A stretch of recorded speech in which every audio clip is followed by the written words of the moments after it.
Okay, you are all being recorded. This is the second annual summit on self-determination. We're going to be hearing from CEO, or now chairman of CalExitNow.org, Jason Wright. He'll be here in just a second to do the introduction to the ceremonies. Thank you, everybody, for coming. We have people from Canada. We have people from multiple African nations. We have Professor Qvortrup, who's the top international expert on independence referendums. We have Professor Ryan Griffiths, who's the top American expert on referendums. We also have Professor Arend Lijphart, who's one of the world experts on democratic systems. I want to say thank you to Texas, Louisiana, New England, South Africa, Biafra, Batwa, and many other groups who you'll be hearing from today. So we're going to get started. We are recording. Jason Wright is going to do the introduction. I will then do a quick 1-minute speech on why we're here. We will then immediately go to Professor Matt Qvortrup for a few minutes. We will then go to Professor Ryan Griffiths for a few minutes. And then our first official speaker will be Daniel Miller with the Texas Nationalist movement. And then we will go from there. So without further ado, let me introduce you to Jason Wright.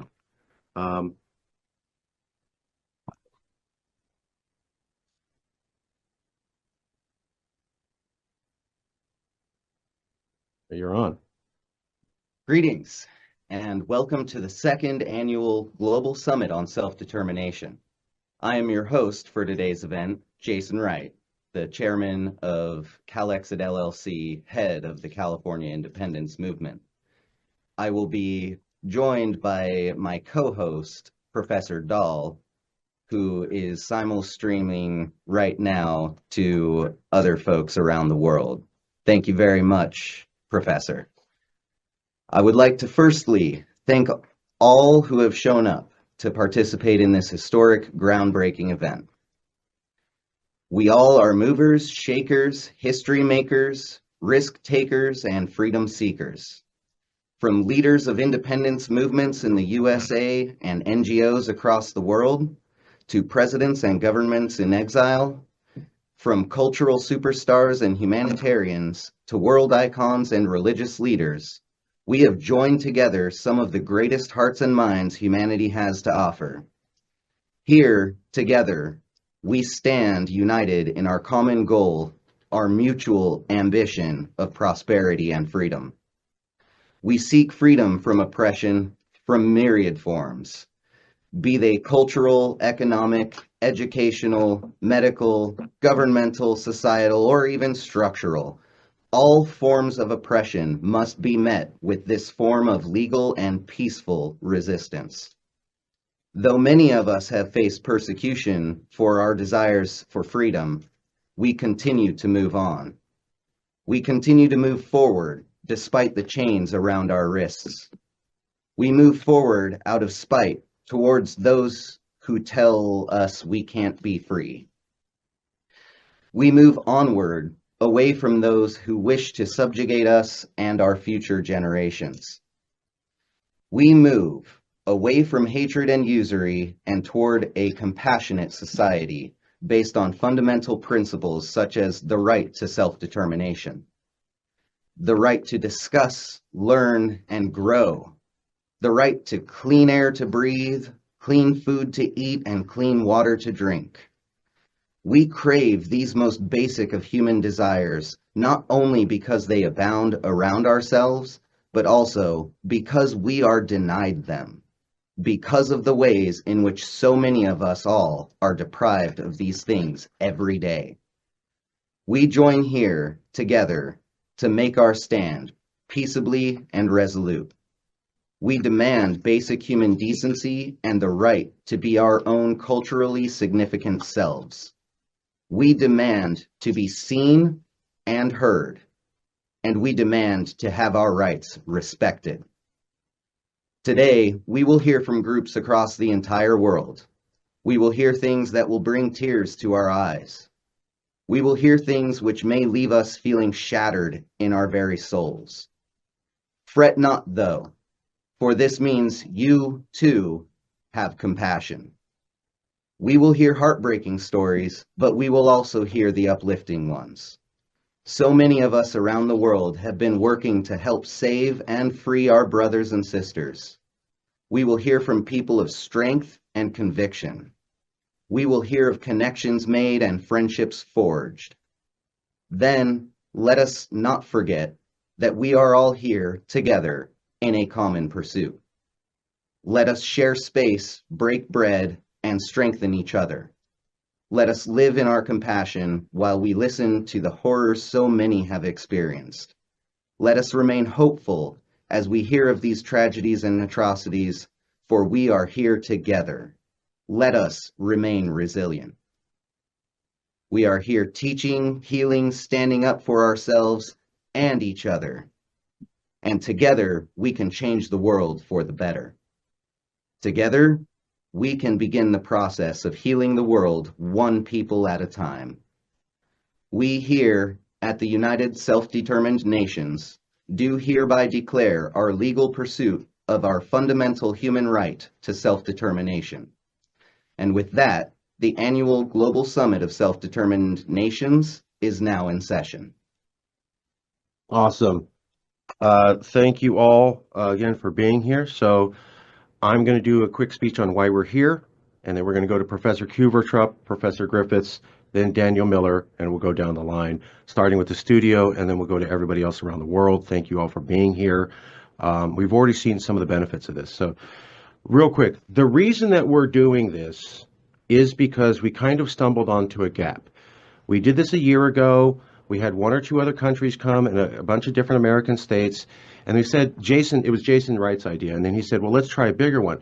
What we found was from talking to the Mapuche in South America, Khalistan in India, Kurdistan in Iraq, Liberland, the Ogoni, the Batwa, the Biafra, the Western Togolandese. It's a similar story. Basically, what happens is that the United Nations is a group for existing nations. And there's an unwritten rule that they don't allow any independence group to really be heard because that's a threat to those nations. So I don't want you talking about my independence movement in my country because that could lead to a secession of my country. So because the United Nations is aimed at keeping global stability and the member nations in that organization, it has basically deferred to the will of those movements. This is the story that we've been told many times. We don't get to speak. We don't get to be heard. Our country makes sure that's not happening. We've heard this from 25 different groups around the planet who have absolutely no contact with each other. It's also backed up by this article from Foreign Affairs magazine. Self-determination shaped the modern world by 2024 Council on Foreign Relations. My bad. Whereas many world leaders openly called for the breakup of empires, few are willing to endorse the breakup of modern countries. Indeed, the United Nations founding charter explicitly discourages it. The fact that so many modern countries face internal divisions means few governments are eager to embrace the creation of new countries abroad. Countries fear that supporting self-determination abroad could set a precedent that leads to the unraveling of their borders. Basically, the Council on Foreign Relations admitted this. If you're an independence movement, there's not really a place for you to go and nobody really wants to hear from you. And the United Nations is basically built to make sure that that happens. In addition to this academic research, we've heard this from 20 different groups. On top of that, we've also heard the story that the international media will do absolutely nothing to help you. The story basically goes like this. If you're a corporation and you have a news corporation in my country, you don't talk about ethnic group X. If you do, I destroy your company and kick you out of the country, and then you lose the $100 million you invested to build the corporation in the first place. If you're a reporter and you talk about an ethnic group that I don't like, we blacklist you. And in many countries in Africa, that means you go from good job to third world abject poverty for the rest of your life. So you're basically saying I want to live poor and destroy my career for the rest of my days if I actually report on the news. Collectively, that's resulted in almost no global attention and no United Nations attention on many different groups around the world. So we're providing a forum for them. The only other alternative was something called the Baku Forum. The Baku Forum was famously blown up last year, figuratively speaking. Baku is the capital of Azerbaijan, which committed an ethnic cleansing and genocide against the Armenians 2 years ago. So they're not really a good look for holding a self-determination conference, and they were called out for that when they held the Global Climate Change Conference there. The world exploded in rage at both the United Nations and the Baku government for doing that. So effectively, that means we are the only legitimate organization hosting this forum for independence movements around the world. Nobody else will do it, and the only group that recently was trying was largely discredited. We'll now go to our first speaker. That's going to be Professor Matt Qvortrup. Admin, can we unmute the professor and let him speak, please? The professor has unmuted himself.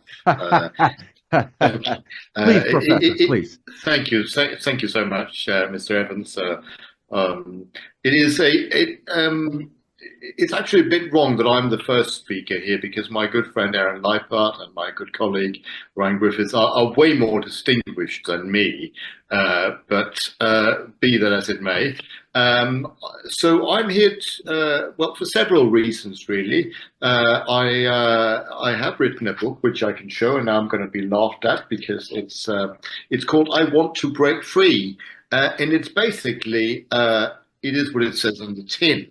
And when I sort of sometimes talk about it in forums like these, like this one, I say that I will explain independence movement and the politics, the sociology, and the economics of independence in 5 different pop songs that you know, makes it sort of easier to digest, if you like.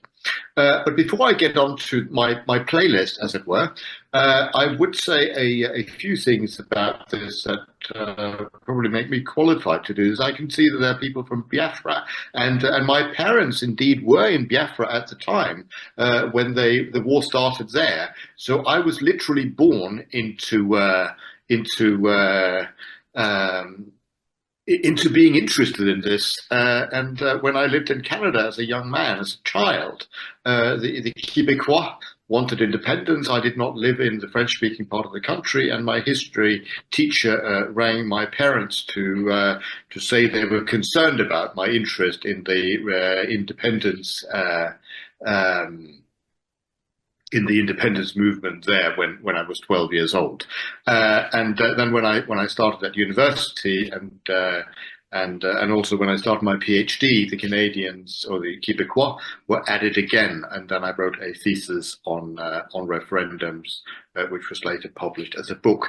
So in some ways, my academic career as well as my life has been intertwined with movement, with issues that pertain to independence, and I've also then in subsequent professional life as an academic and as a diplomat been working, for example, in South Sudan on the referendum there, and more recently in Bougainville and in Papua New Guinea, or part that's trying to secede from that. So those are sort of my biographical things, which I hope hasn't taken up too much time. Now, the 5 pop songs I would like to start with, or to sort of sum this up with, that I built it around, is first of all, I want to break free. So you wouldn't have an independence movement if you don't subscribe to what I call the Freddie Mercury theory of politics. I want to break free, of course, the Queen song, and there has to be a lot of desire for that. If you want to break free, you have to realize it's probably one of the most difficult things you can ever do. Mahatma Gandhi once said about independence movements, of course he was a leader of one, says first they ignore you, then they laugh at you, and then you win. Now, after what Mr. Evans was saying earlier, the United Nations Charter is not really made for this. Nevertheless, if we go back and look at how many countries were independent around the time of the end of the Second World War, it's only a third of what we now have. So countries actually can come into existence, and they do come into existence, but it requires that, and this is the next pop song, that you really get a movement started, that you're able to do the Start Me Up, that's a Rolling Stones reference, and that you have a movement which is credible in a cultural way, that is able to link back to a shared history, a shared togetherness, if you like. when the Polish nation 200 years ago established itself, the great philosopher Jean-Jacques Rousseau said to them, you need to have values you can rally around. And he came up with the famous line, there would be no Spain without bullfighting. Now, a lot of Spanish people will take issue with that, but you need to have a cultural thing that you can rally around. Now, those sort of things probably go without saying. You probably also have a history of being a people. So the Start Me Up business is a cultural thing that you actually have to have something that you can rally around. It then starts to get a little bit more tricky when we move on to what I call the Tina Turner theory of politics. And this is one way, it's a little bit stretched, but it's basically the part that I call what's law got to do with it. It's not quite a straight fit, but you will indulge me, I am sure. So what has law got to do with it? With quite a lot, really, in cases of independence movements. This is where a lot of independence movements come unstuck. In general terms, you can become an independent country if there is an agreement between two parts of the country that you should be allowed to have a referendum on independence. Now, I know a lot has been said in the news lately about Greenland, and I understand that the president of your country is going to take over that large island. I also understand that the Danes, in retaliation, are going to buy California, so you might have to take that into account, Californians. But I'm saying this slightly in jest that the Danes, if they're not being taken over forcefully by Donald Trump, the Greenlandics have an agreement with the Danes that they can have a referendum on independence at the time of their choosing. That's a thing that they also had in some parts of Yugoslavia, in Montenegro, where that was the case, for example, and also in Scotland. But it is relatively rare to have those. 5 minutes, I know I've got. Good. Okay. So all of these things that what law got to do with it would seem to be a major obstacle, because you can't just sort of leave. However, some countries have just left and have just become independent countries. And then a lot of people will say, well, are they recognized? And are they recognized by other countries? Well, recognition by other countries is one of those things that people talk a lot about, but it's actually not terribly important. What is really important for a state is that it can perform the functions of a state. In international law, and the Americans have actually, they think, led the way in this, or following Mexico, really. There's a thing called the Estrada Doctrine, which means that if you have a defined territory, a defined people, and you're performing the functions of a state independently, without having sort of like a sponsor, if you like Northern Cyprus, for example. If you can do that, you are ipso facto a state. So states are facts rather than they are rules, and in fact that is the rule. And then quickly come on to what, if you like, the shake your money maker, the Ray Charles aspect of this, and just sort of very briefly, when we had the referendum in the United Kingdom, which is where I am at the moment, there were a lot of people who said, well, Scotland can't afford this. And I became a slightly minor celebrity when I pointed out that the rule in international law is that if you secede from another country, you don't have to pay that country's debt. So the first country that did that was when Belgium seceded and became an independent country. They didn't pay any debt back. When Texas became an independent country, it didn't pay any debts back to Mexico. And then subsequently, it was established that you don't have to pay the debt of the country that you're leaving, except you might have to an issue with international banks. But that's sort of like the legal doctrine. So from a money point of view, countries that become independent tend to initially lose bit of money. It's a bit like the Brexit situation, probably also in the United Kingdom. But then people will say, well, that's probably worth it. And actually, if you look at countries that have become independent, after a period of about 20 years, they are probably up to where the trajectory was before. So I will sort of conclude this this playlist of a political science, and I have 1 minute left.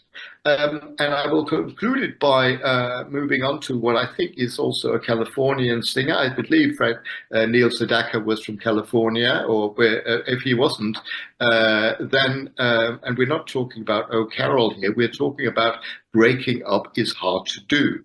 So when I'm looking around the room and people who are interested in this, you should know that this is a case of breaking up is hard to do. But then again, that song has been around for a while, and it might still be inspiring to some of you. Thank you very much. Thank you, Professor. Thank you. We'll leave it there. Let's go to Daniel Miller. Daniel Miller from the Texas Nationalist Movement. Are you there? Are you ready to speak, brother? Howdy, Marcus. I'm just wondering if you were cutting into my time or yours. No, I'm cutting into my time. And we also want to recognize and thank the San Francisco Chronicle. The San Francisco Chronicle sent a photographer here to film this event specifically for CalExit. Thank you to the San Francisco Chronicle for attending. We're going to go to Daniel Miller. Daniel Miller, tell us about the Texas independence movement. And in 10 minutes, why does Texas have the right to be independent? Daniel Miller of the Texas Nationalist Movement. Please, sir. Man, you know, Marcus, first off, I want to thank you guys for hosting this conference. I want to thank everyone who is attending, everyone who is watching, any of the fellow advocates for self-determination. And even after what Ryan said, I am going to give a hat tip to the academics as well. So we love academics. It was great. It was great to hear from Dr. Qvortrup and from Dr. Griffiths. But look, you know, as I looked at the list of attendees, and not just the attendees, but representatives of familiar movements, you know, friends from Kurdistan who taught us about persistence in the face of seemingly impossible odds, colleagues from Catalonia who've been name-checked a few times, who've shown us how to mobilize millions for peaceful change, brothers and sisters from Scotland who have demonstrated how to build a professional, modern independence movement. Each of you, even if you weren't mentioned by name, has contributed to Texas' journey toward independence, whether you realize it or not.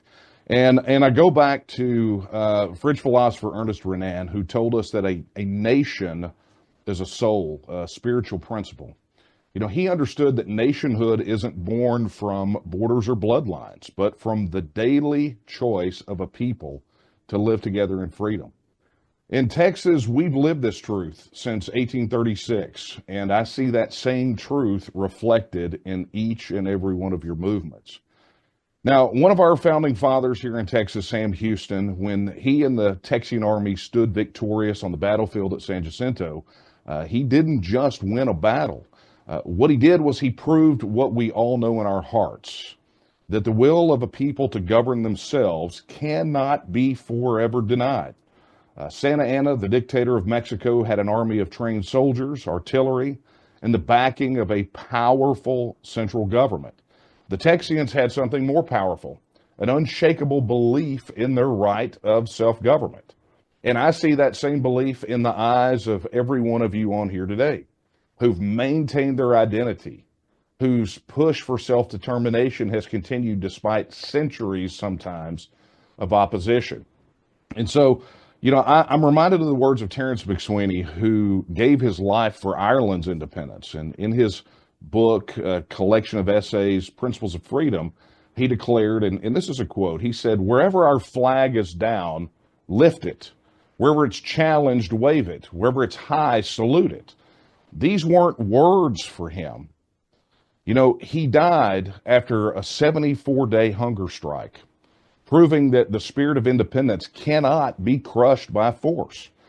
His sacrifice taught us that the price of freedom can be high, but the cost of submission is even higher.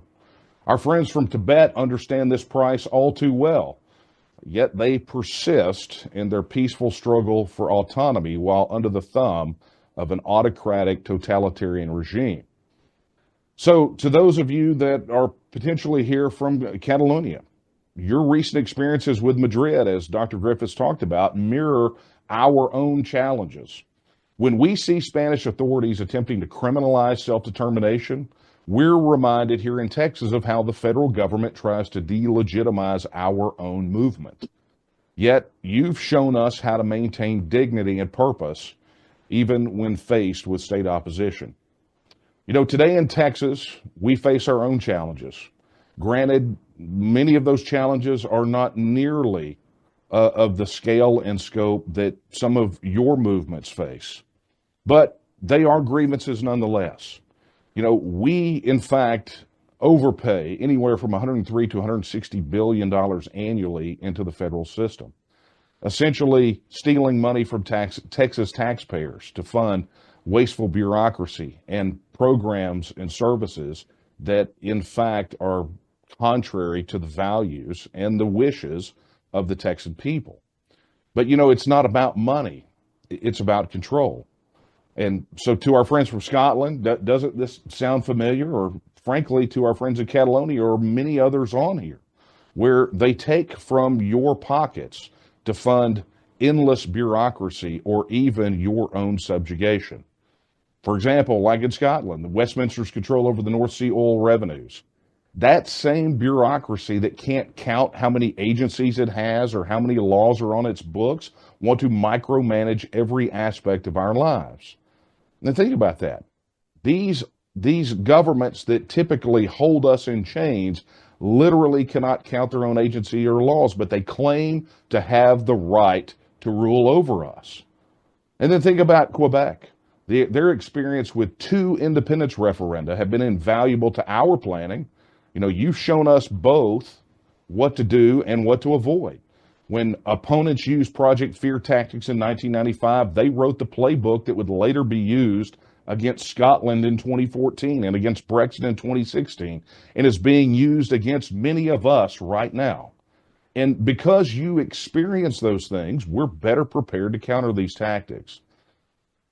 So inarguably one of the fathers of Italian unification, Massimo d'Azeglio, he understood our shared challenge that we have here when he said, "We made Italy, now we must make Italians." And hat tip to Dr. Qvortrup for turning me on to that little piece of wisdom, because he knew that independence isn't just about changing flags, it's about building a shared future. You know, our friends from South Sudan can attest to the importance of this truth. Look at how the Czech Republic and Slovakia separated peacefully, maintaining friendly relations while each pursuing their own path. That's what we want for Texas. Not isolation, but the freedom to choose our own way forward. You know, to the representatives from Somaliland, your success in building a functioning democracy despite lack of recognition inspires all of us. You've shown that good governance doesn't require international recognition. It requires only the will of the people and dedicated leadership. So I leave you with this. If we don't stand for the right of self-determination for one another, we can't stand for our own. When Kurdistan seeks recognition, we must support them. When Catalonia demands a voice in their future, we must amplify their call. When Scotland campaigns for independence, we must stand with them. When California calls for independence, or New Hampshire, or the Western Cape, or any number of independence movements, all of us on here, we have to stand together. And it's not because we agree on every issue. It's because Renan was right. A nation is a daily plebiscite, a constant choice to remain free, and we believe in the right of one another to make that choice. So to our friends, you've shown us how to balance autonomy with practical international relationships. We go on and we talk about these skeptics, and much like you each have your own skeptics, our skeptics love to ask if Texas could survive as an independent nation. So let me answer with facts. Texas has the 8th largest economy in the world. We're the 12th largest technology exporter. We have our own power grid. We rank 40th in global population. We lead the United States in exports, with 93% being manufactured goods. The question is, if Texas can't make it as an independent nation, then who can? But understand, these statistics are not a guarantee of success. Large or small, it doesn't matter. We'll succeed, and many of you will succeed because we have the will to govern ourselves. Going back to McSweeney reminded us that it's not those who can inflict the most, but those who can suffer the most and who will conquer. The Texas Revolution proved this. The Alamo fell, but its spirit sparked a revolution. The Goliad massacre didn't break us. It strengthened our resolve, and at San Jacinto, a force 1/3 the size of Santa Anna's army achieved victory in 18 minutes. And to our friends from West Papua, your peaceful resistance in the face of overwhelming odds embodies this spirit. D'Azeglio's challenge rings true today. We must build nations, not just claim territory. That means establishing courts that serve justice, not political agendas. It means creating a monetary policy that serves our people, not distant bureaucrats. It means securing our borders according to our needs and not the whims of governments far flung from our people. Our colleagues from Vermont, New Hampshire, and California understand these challenges, and we're all seeking to build something better than what we're leaving behind. The critics say we're trying to divide people, but they're wrong. As Renan observed, a nation is therefore a large-scale solidarity, constituted by the feeling of the sacrifices that one has made in the past and of those that one is prepared to make in the future. We're not seeking division. We're seeking the right to choose our own path, to make our own sacrifices, and to build our own future. Supporting self-determination isn't about promoting conflict. It's about recognizing that different people need different solutions. Every journey is unique, but the principle remains the same: the right of a people to choose their own government. Our movements must support each other because we face common challenges. And to succeed, we must share knowledge and resources. Since our founding in 2005, the Texas Nationalist movement has opened its doors to delegates from independence movements worldwide. We've shared our experiences, our strategies, our successes, and yes, our failures. Because that's what family does. And make no mistake, those who believe in and fight for the right of self-determination are family. We're bound together by our shared commitment to self-determination. The future belongs to those who believe in the right to self-determination and have the courage to claim it. And together, we can show the world that independence isn't about isolation. It's about authentic cooperation between equals. When Texas stands among the nations again, we'll stand with all peoples seeking their rightful place in the world. The path forward is clear. We must support one another. And so let us leave here today committed not just to our own causes, but to each other's. Let us pledge to support one another, to learn from one another, to stand with one another, because in the end, our success will be measured not just by our individual achievements, but how we helped others achieve their dreams of freedom. And I want to just say this one last thing, Marcus, to everyone here. For those of us who believe in the right of self-government and self-determination, be it take 1 year or 1,000 years, no setback is permanent and no failure is final as long as you never quit.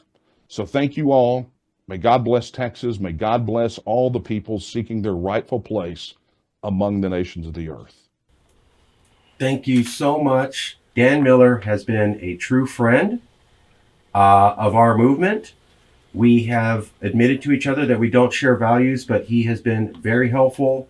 He's been providing a lot of counseling and just a lot of moral support when we have tough times. And I just want to say, it's not just a movie.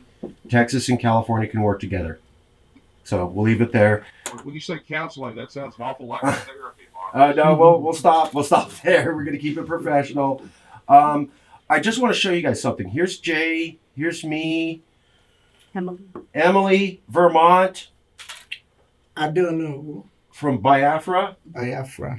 Keith from Florida. Sorry. Stephen. From New Hampshire. And Alaska. John. And then Edwin, where are you from? From Western Togoland. So we are having George, see you, George Nyakpo. We love you. We have people from around the world. We have people from around America. We are having 1/5 of American states participate in this secession conference. To my knowledge, the last time you've had that many states have representatives supporting secession was 1865. So kind of historic at this moment. Additionally, we have multiple nations participating here in studio and virtually. Many of you, we gave half off airfare to fly people here. That cost us a lot, but it was worth every penny. We want this conference to get bigger, and we want to have more people be flown out, and we want to do full airfare. So next year, plan on even more people from around America and around the world participating. It's clear that this conference is needed and that people value it. We're going to go to Biafra, and then we're going to go to Vermont. So 1 second here. And this is Biafra. Please introduce yourself and tell us what's going on in Biafra. Does Biafra deserve to be independent? Who are you and what are they doing? My name, I am at Uchenna Bahiwe. I don't know. Talking about Biafra. I say welcome to all of you. They may call us secessionists, but to me, we are freedom secessionists. So with that, I will start with the little speech I prepared to deliver to you guys and let you guys know. If I start talking about what's going on in Biafra, we will not leave this place because this dates way back 1912 when the British came into it wasn't even called Nigeria. We had 3 different nations existing side by side. The Arewa, the Biafrans, and the Oduduwa. We were coexisting peacefully. We have lots of resources in Biafra land. God blessed us with it. We have oil, we have gas, we have Californium, gold, silver, just name it. We had all this. And then the British came in. They were formerly with the Royal Niger Company. They came as Royal Niger Company. And then from there they transitioned.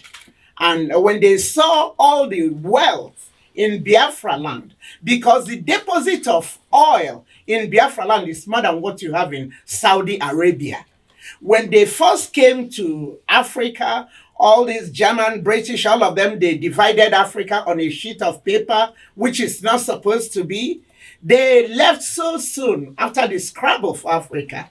When they realized their error, they now started coming back with their ulterior motive in order to take over our land. So that 1912, they invited our warrant chiefs. We didn't know exactly. They tricked them.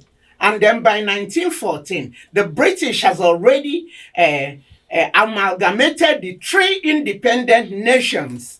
And the river in that dividing us, we have the River Benue, River Niger, and then it enters into the Atlantic Ocean. They took the name of a river to give to these 3 autonomous states, autonomous nations. They called us Nigerians. Nobody is ever named Nigerian. There's nothing like Nigeria. The British from Britain, France, French from the French people from France. So Nigeria doesn't make any meaning. It was Lord Lugard who was then there that him and the journalist Florence Shaw, after sleeping and waking up, they decided, oh, let's call them Nigeria. So that's how that name came about. It's not an authentic name. So from then, our problem started. They want to force people who are not related, religion, culture, food. It's like making oil and water mix, and we know it can never mix. It's like putting a square peg in a round hole. It can never fit. So these they are forcing. Eventually in 1960, they left. They said they gave us, after we fought, they left to give us independence. But guess what? It wasn't really independence they gave us. They gave us flag independence because they were still administering Nigeria, that so-called Nigeria. That contraption, we call it a contraption. It's not a nation. That contraption, they were still indirectly administering it from Britain. The Queen came to Nigeria at when she assumed position, when the dad died at age 25, she was 25, and she was made the head. So she visited Nigeria and then saw all that it was. So it's not like the queen. She's in her grave now. And the witch has to die before all of us will start springing up. So when she died, you know, so many of all these nations are coming up now because they held us bound with their witchcraft and everything. They did not agree that we will survive. So the queen knew the difference between left and right. That's why I don't have sympathy for anything happening in the monarchy of the Britain, because the evil that men do lives after them. Sometimes it lives with them. So for the queen, with all what's happening in the monarchy, the shame she had before she finally died, she saw it, but then she didn't want to repent because they won. You go to Britain, they don't have gold, but she has a gold carriage. They have bars of gold. They have everything. They stole everything from us. So with that, giving you that backdrop, which I don't even know what I'm saying, let me just let me go out and then share this that I wrote. The chairman and organizers of this event, I stand on existing protocols. Ladies and gentlemen, good day.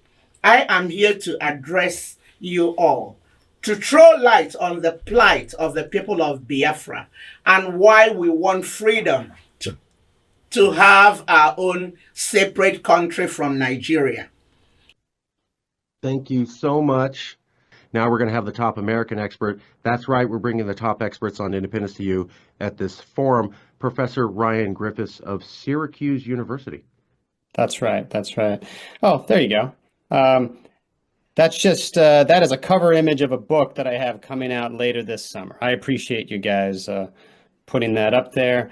I'll reference that in a second. Honestly, you don't have to leave it up. You can take it down now, but the title of that book is called The Disunited States, Threats of Red and Blue Secession in America and Why They Won't Work. All right, let me go ahead and I'll talk for a few minutes here. And let me just say, hello to everybody. It's a real pleasure to be here. I thank Mark and the organizers for the invitation and for putting this together. I have to say, this is really something. Judging from the people here and the program, I'm really hard pressed to think of such a diverse group of secessionists worldwide at the same event.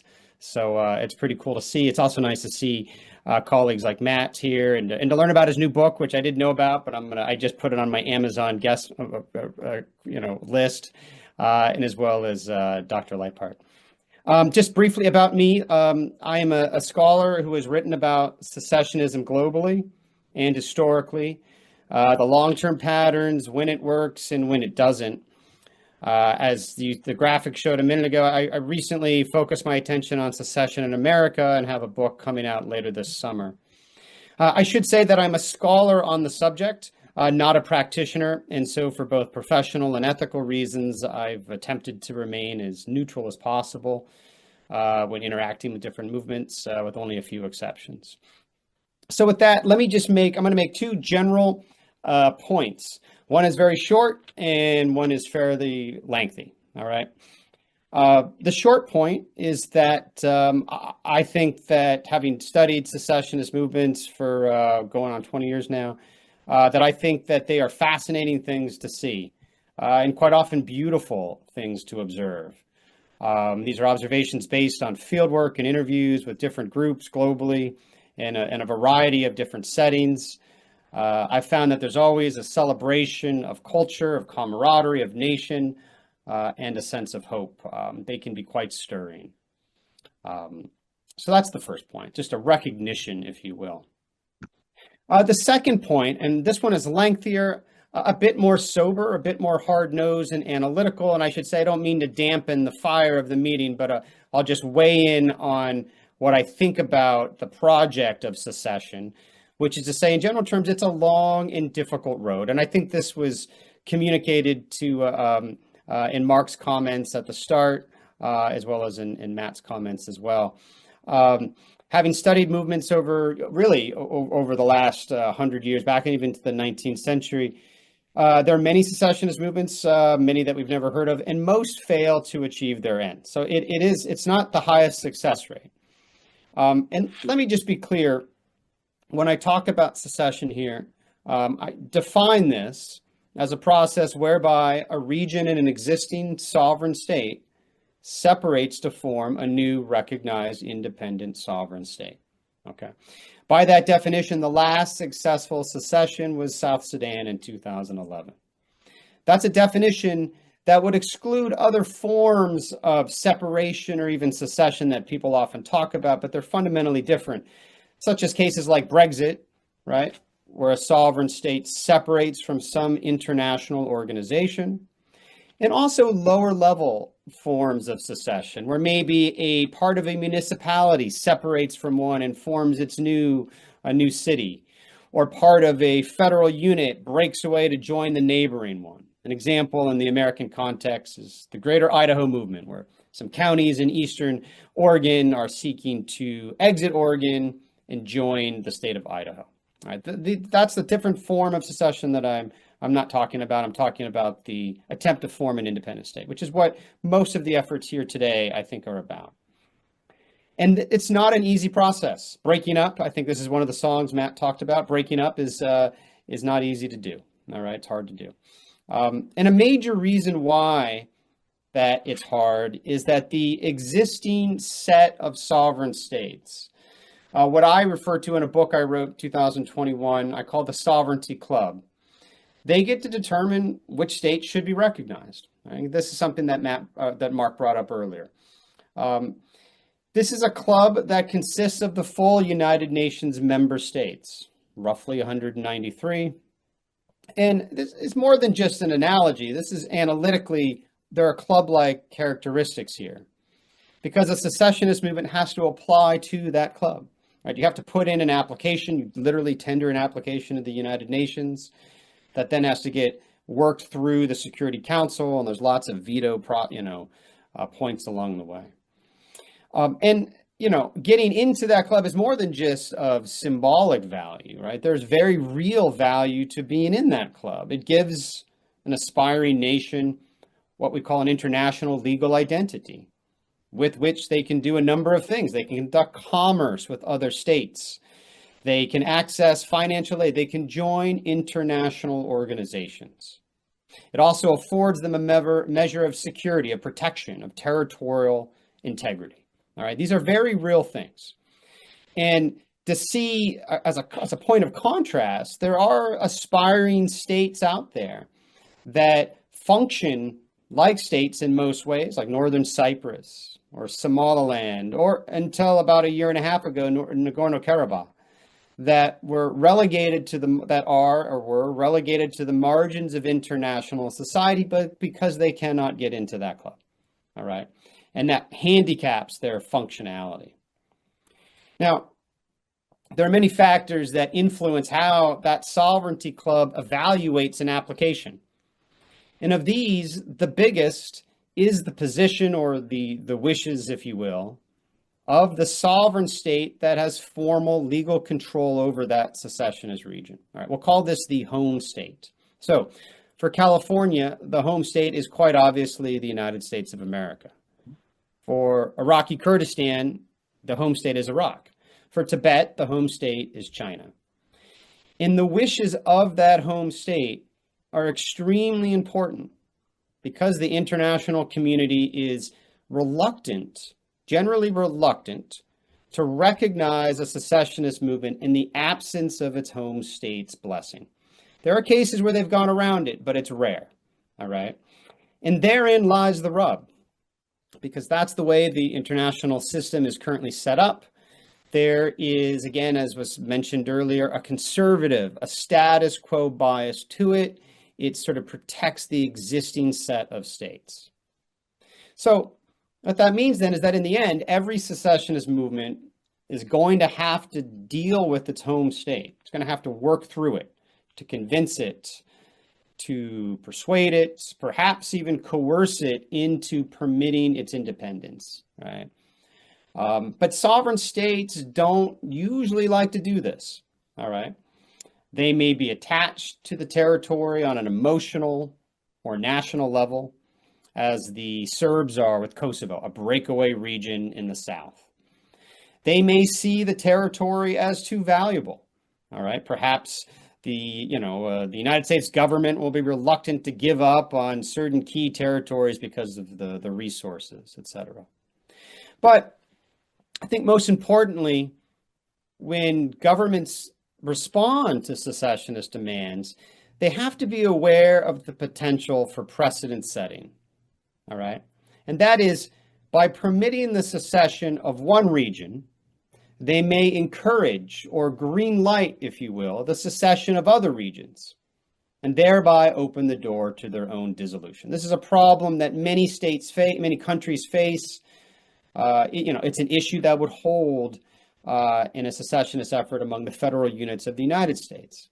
And it's clearly a motive behind numerous government responses to domestic secession across a range of countries. In Spain, one of the reasons Spain responded to Catalonia as they did is because of concerns over precedent setting. Or Russia or Indonesia, countries that face lots of potential secessionist movements. So that precedent setting problem is a real obstacle, all right? So given all that, what works? What increases the odds of a successful secession? Well, when the region in question has a defined administrative territory, or there are clear lines that separate it from the rest of the country, that really helps. And if that administrative region has some distinct or unique status that is recognized, that is sort of perceived as salient among the domestic population, such that its secession isn't something that should be extended to all other regions of the country. All right. So, for example, Puerto Rico is not a sovereign independent state. It's formally part of the United States. It has a special status. But should it become independent, its special status isn't something that we should expect the rest of the United States to point to and say, hey, if Puerto Rico should become independent, then that means we should be able to become independent too, because it has a unique status. And there are recent examples of secessionist efforts that qualify for this special status. In the South Pacific, New Caledonia has had referenda in recent years. Matt mentioned Bougainville. He's been very involved with them. They had a referendum a few years back. But even there, secession remains elusive for both of those regions. So the bottom line is that this is a difficult process. Those who get to the promised land of sovereign independence are not necessarily the most righteous or the most fit. There's a fair bit of luck and sometimes even, unfortunately, a fair bit of conflict. All right. But they nonetheless are very fascinating efforts and beautiful efforts to see. So I'll close by wishing all of you good luck in your own independence projects. So thank you. I want to say thank you to Professor Ryan Griffiths, the top American expert on independence. Thank you to Professor Qvortrup, the top international expert on referendums. And thank you to Professor Arend Lijphart for participating. He wrote a book on comparing democratic systems across, I believe, 36 different countries. It was the most extensive book of its kind. So let's go to Emily Peyton. Yes. Emily from Vermont. Yes. Please. Well, thank you, and thank you for organizing this, and thank you for being here. Thank you, everybody. And I want to speak briefly about the quality of freedom. And the quality of freedom is about responsibility for behaving with alignment to our authority. And the only authority that we have is that which we are inspired to have from Source or God. We all have the authority, and it is how are we going to move into the freedom that we need, the responsibility for our planet. And I think we're in a really wonderful time now that we haven't been in before, because now the people of the planet, there's a great awakening. There's people who know that they don't want to belong to wrongdoing on the level that we've had before. And now here are the people in this room, the trailblazers, the people who resonate with freedom because it's authentic. It's more important to be free to the people in this conference than it is to belong and be safe. And we are the trailblazers. Now, let me say about myself. I am the daughter of a composer who himself seceded from an infamous DuPont family. And he decided to compose and create art. And I am the middle of 5 daughters, and I have effectively seceded from academia and seceded from success as greed. So where I have gone with my life is to look how do we create a planet? How do we create a planet that can live in peace? And how can we repair our planet? Because to me, the trees, the water, the birds, the animals, they are equal beings that we need to live honorably with. So I ran for governor 5 times. Before that, I composed for a decade. And throughout all this, I've been studying the difference between corporate law and God's law, natural law or common law. And I want to bring up something about our founding fathers, particularly Benjamin Franklin. I think it's important to say. The founding fathers were incredibly influenced by the Iroquois nation. And those were people who had lived as independent tribes peacefully for 800 years. And they took many of their principles and brought them into our documents. And as Americans, we are very lucky to have our documents. That being said, some of the things that the Iroquois had did not come over. Now, the Iroquois had special standing for the grandmothers. It was the grandmothers who decided when we went to war, because the grandmothers were the ones who knew the value of life that we were putting at risk. It was the grandmothers who chose the chieftains, because grandmothers could see the value, the quality of the characters that they chose. Now, what happened with America is the founding fathers did not give standing to the women to bring their voices and their wisdom forward. And we have an imbalance because of it. So I want to bring you to what I've been working on. After running for governor for 5 times, I had an intuition because I had been a composer. I knew how to listen.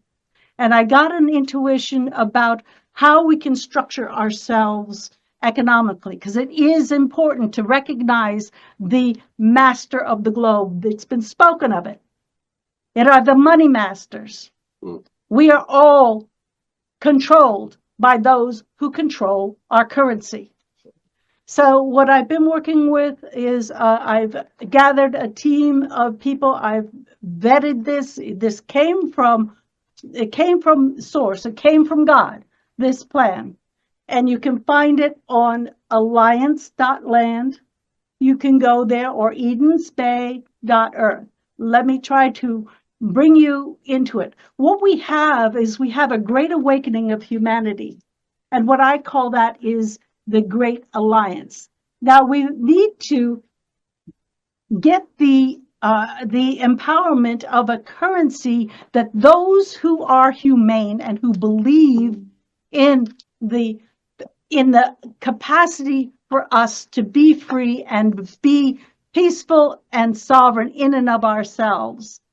We need to have a means to do commerce, to do trading that isn't controlled by debt. We can no longer be debt enslaved. So even though I come from Vermont, which is the first state in the nation to abolish slavery, it abolished it in 1777, but it got accepted into the Union in 1791 with it in its constitution. And yet we are the most compliant state.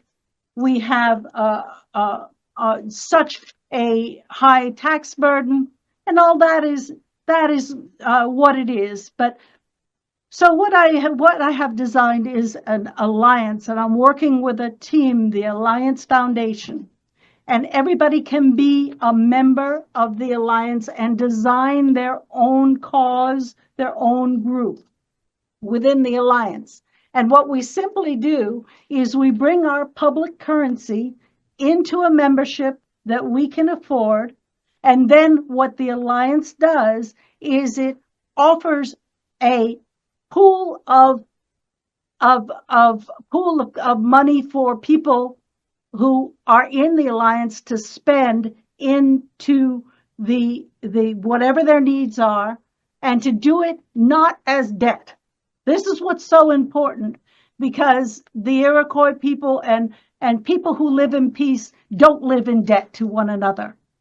So we need a bridge to go forward where we can establish means to circulate enough currency for all our needs. There's no reason for any shortage of currency. So we call that the allied coin. And when the organizational structure has it such that any group of people that wants to organize a chapter of the alliance, it can be, we're an international organization. You are able to call together members, and we will support you. I had a PowerPoint, but I'm going off PowerPoint to make it easier for you, which is what women have to do, right? We have to make it easy for men. So what we're doing is, if you'll go to alliance.land, you'll be able to connect with any one of the founding trustees. Then we will show you how to organize so that you eventually will have a pool of money. Now, let me be clear. The power of numbers is huge, and humanity is arising. We are all brothers and sisters. We are all connected. Matakio say, we are all connected. And so when we all contribute a small amount, let's say there is a contribution of $35 a month, and then we get something in return. We get allied coin in return. And we exchange the allied coins with any of our alliance members. Meanwhile, we pool the currency. And then what we do is, once we have a pool that's grown, we propose how to spend it. We rank our proposals. This gives everybody a voice. This proposal enactment governance allows us to have a republic. By the way, we have a republic, not a democracy. We have democratic voices included, but we always select leaders for different things. So we do need leadership. We do need to be able to, but what we, the people, need to do is to have the authority to distribute the money for the things that we need to do. So what I come here offering is a structure that will serve everybody in their own independent causes, whether it's by region or whether it's by nation. Because if we are not able to do commerce together, or if we are, when we are able to fund one another, when we are able to have the economic power, that's the power that the humane amongst us need to be able to repair this planet. And we're up against a deadline.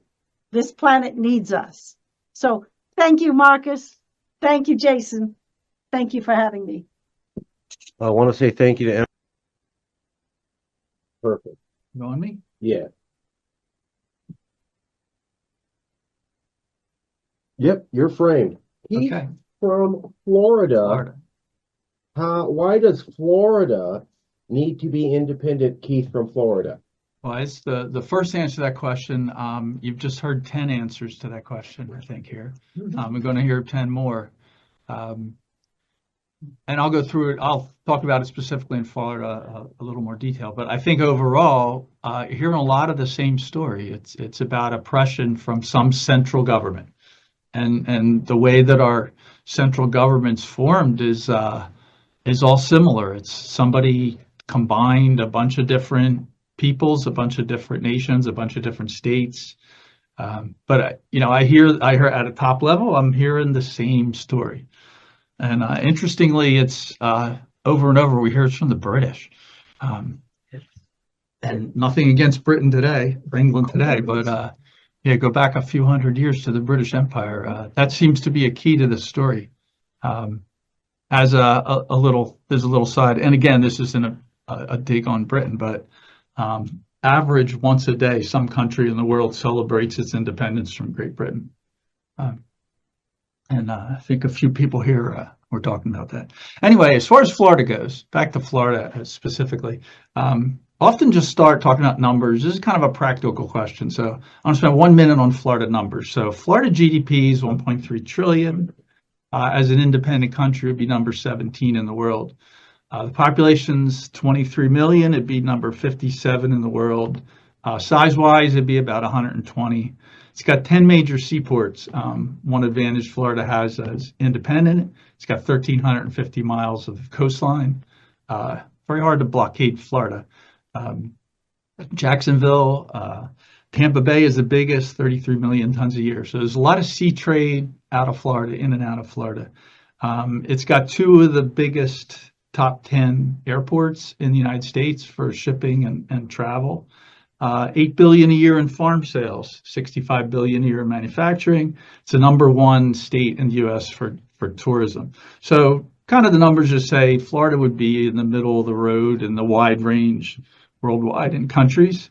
But the overall question, as far as numbers, I'd like to think, do the numbers matter? The answer is no. The numbers don't matter, not on the question of the right to secession. So state, U.S. state, and any peoples, we have the right to secede, right to form our own government. So for states, for U.S. states, it's constitutional, it's lawful, and most importantly, it's moral for a state to decide to leave the Union on their own accord. It's up to the state. And the same moral ground answer applies to some of the other groups here, like Western Togoland, like Biafra, like Vermont. It's all the same question, really, because self-governance, self-determination, it's a natural right. So the question is, if people want to decide to leave, they can. The elevator pitch on this, I can't say it any better than Thomas Jefferson did. I'm going to read it, make sure I get it exactly right, that whenever any form of government becomes destructive of these ends, it is the right of the people to alter or abolish it. That applies to everybody. Often it comes up, can DC stop us lawfully? Do they have the legitimate power to end a secession, to stop it? The answer is no. DC holds no such constitutional power, no legal power, no lawful power, no moral power. Can they stop it by force? Now, of course, the bigger guy can always try to stop it by force, but violence never answers a constitutional question or a legal question or a moral question.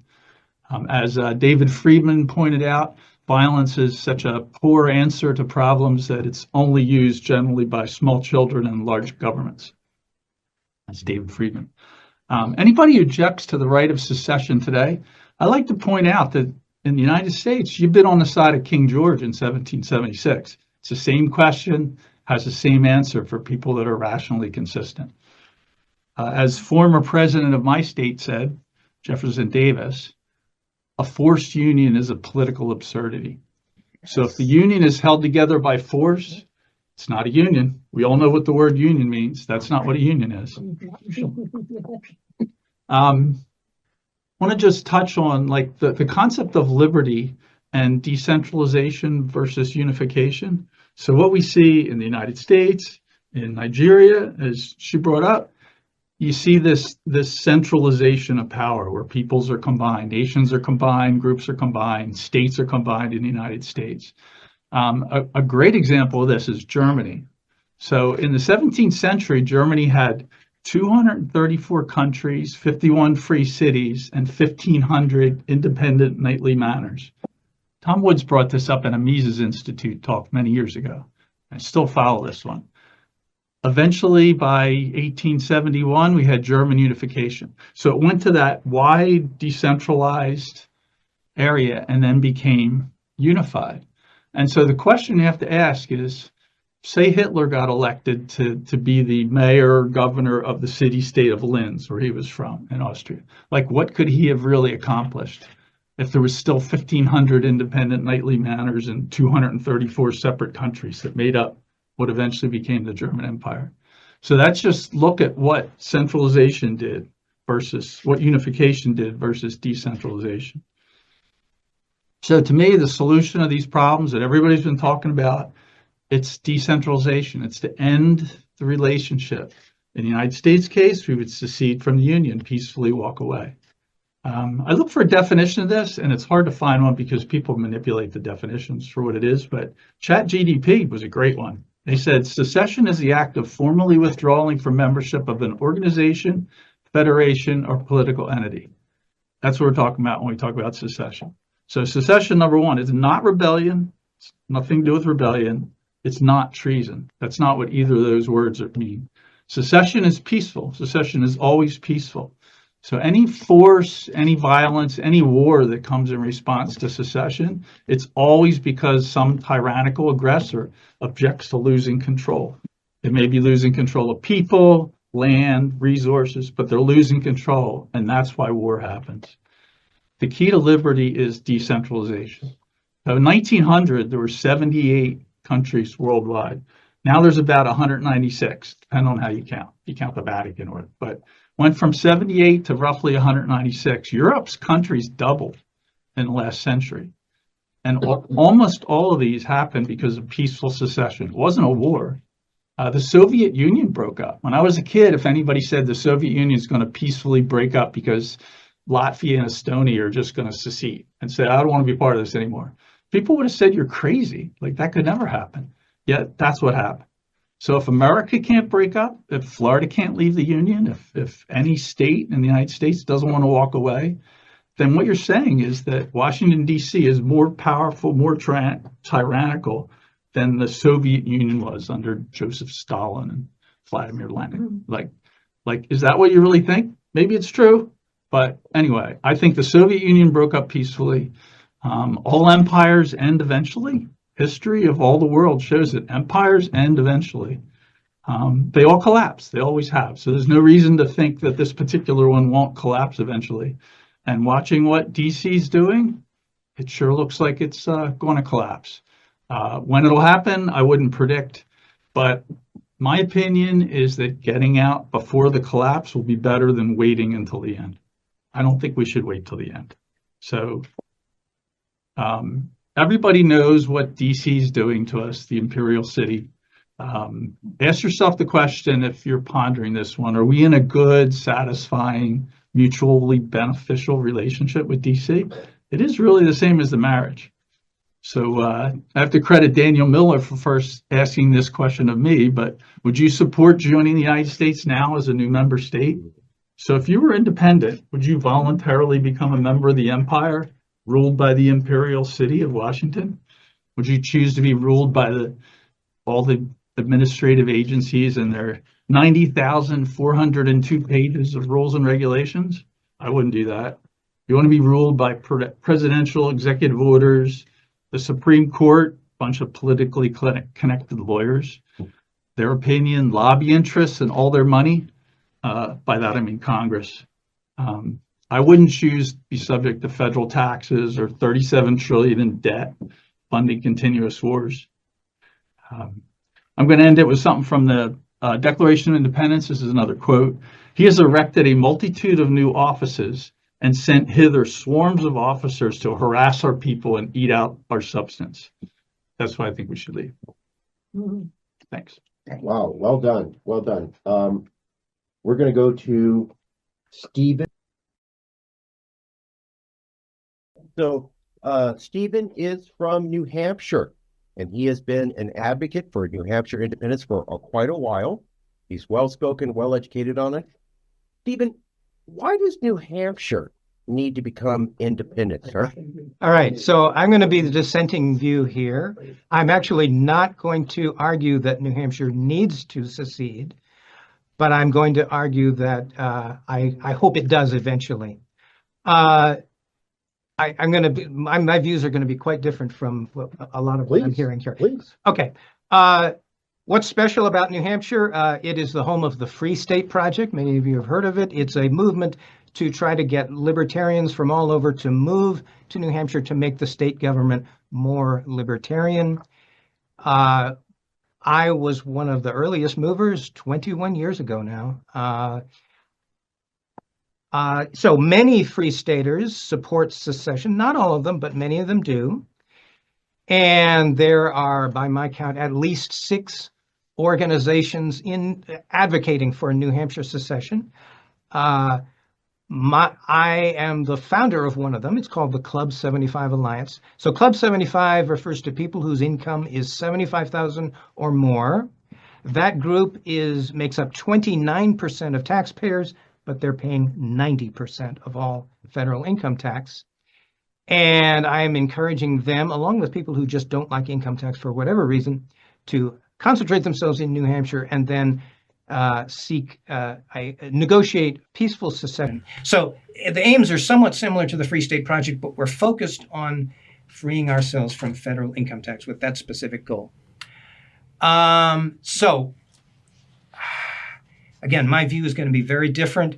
The usual view about secession is there's no hope of ever negotiating. It's like a pipe dream trying to negotiate with the federal government. Therefore, our only option is unilateral secession, which means we declare independence and kind of hope for the best.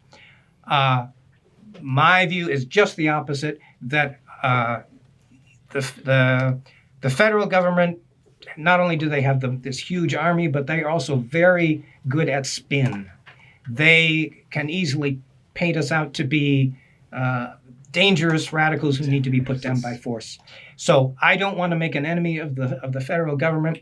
I want to negotiate. What I ultimately want is a U.S. constitutional amendment that allows any state to secede. So that way, all of you, or at least the ones in the United States, can secede without having to do this fight thing.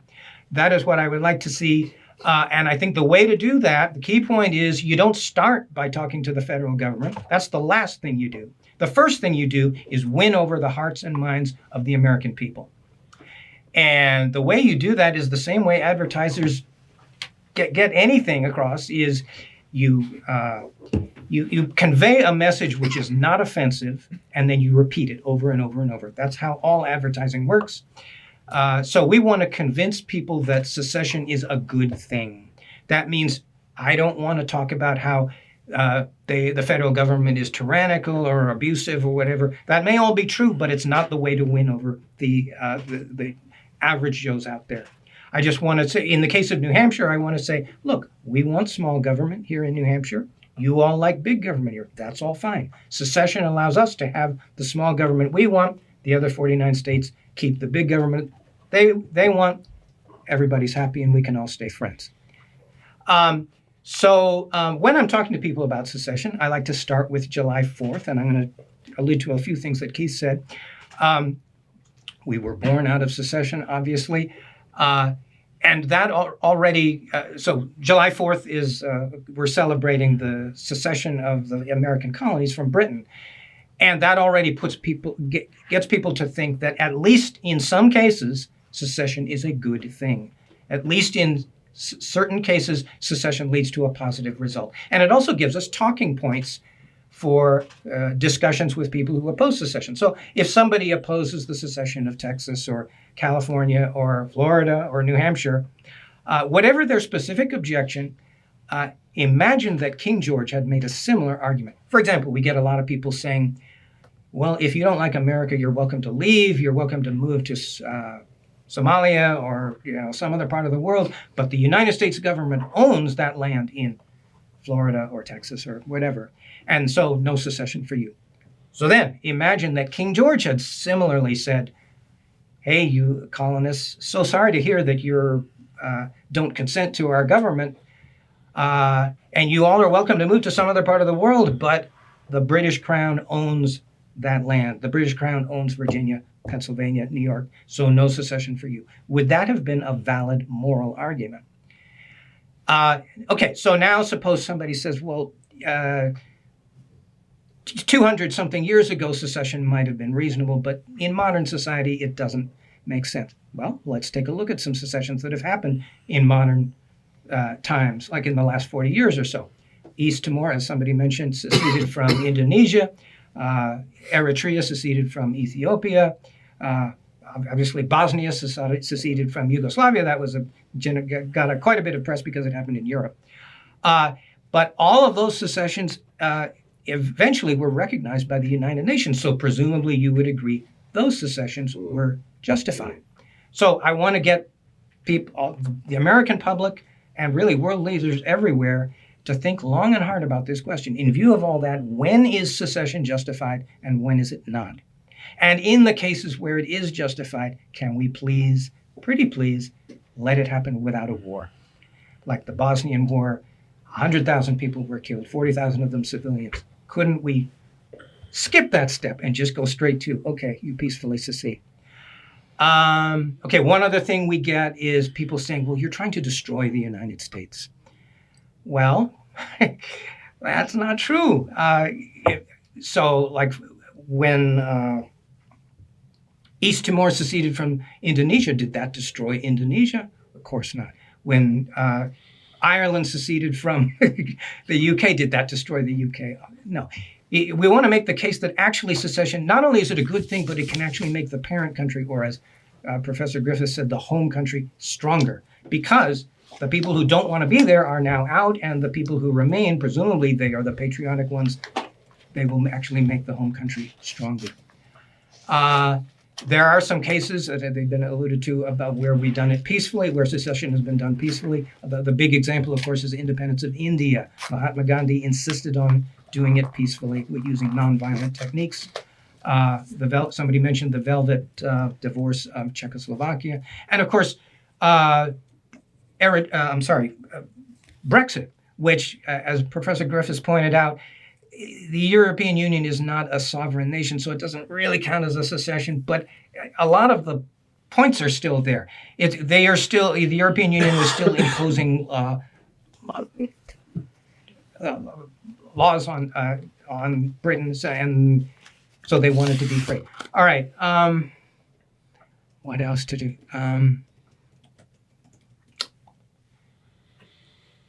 Okay, well, let me just point out, okay, to a valid secession, there needs to be a majority, a clear majority who wants a secession. That implies that there's a minority who do not want secession, and it's important to accommodate them reasonably.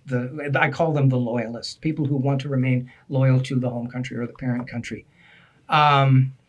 That's a big subject that's going to take more time than I have left. But please visit my website, Club 75 Alliance. That's Club 75 Alliance, all one word, .com, where I give that whole manifesto. There is an example of how to make a radical proposal without offending people in a way that could be a campaign to the American public. So I'll wrap it up there.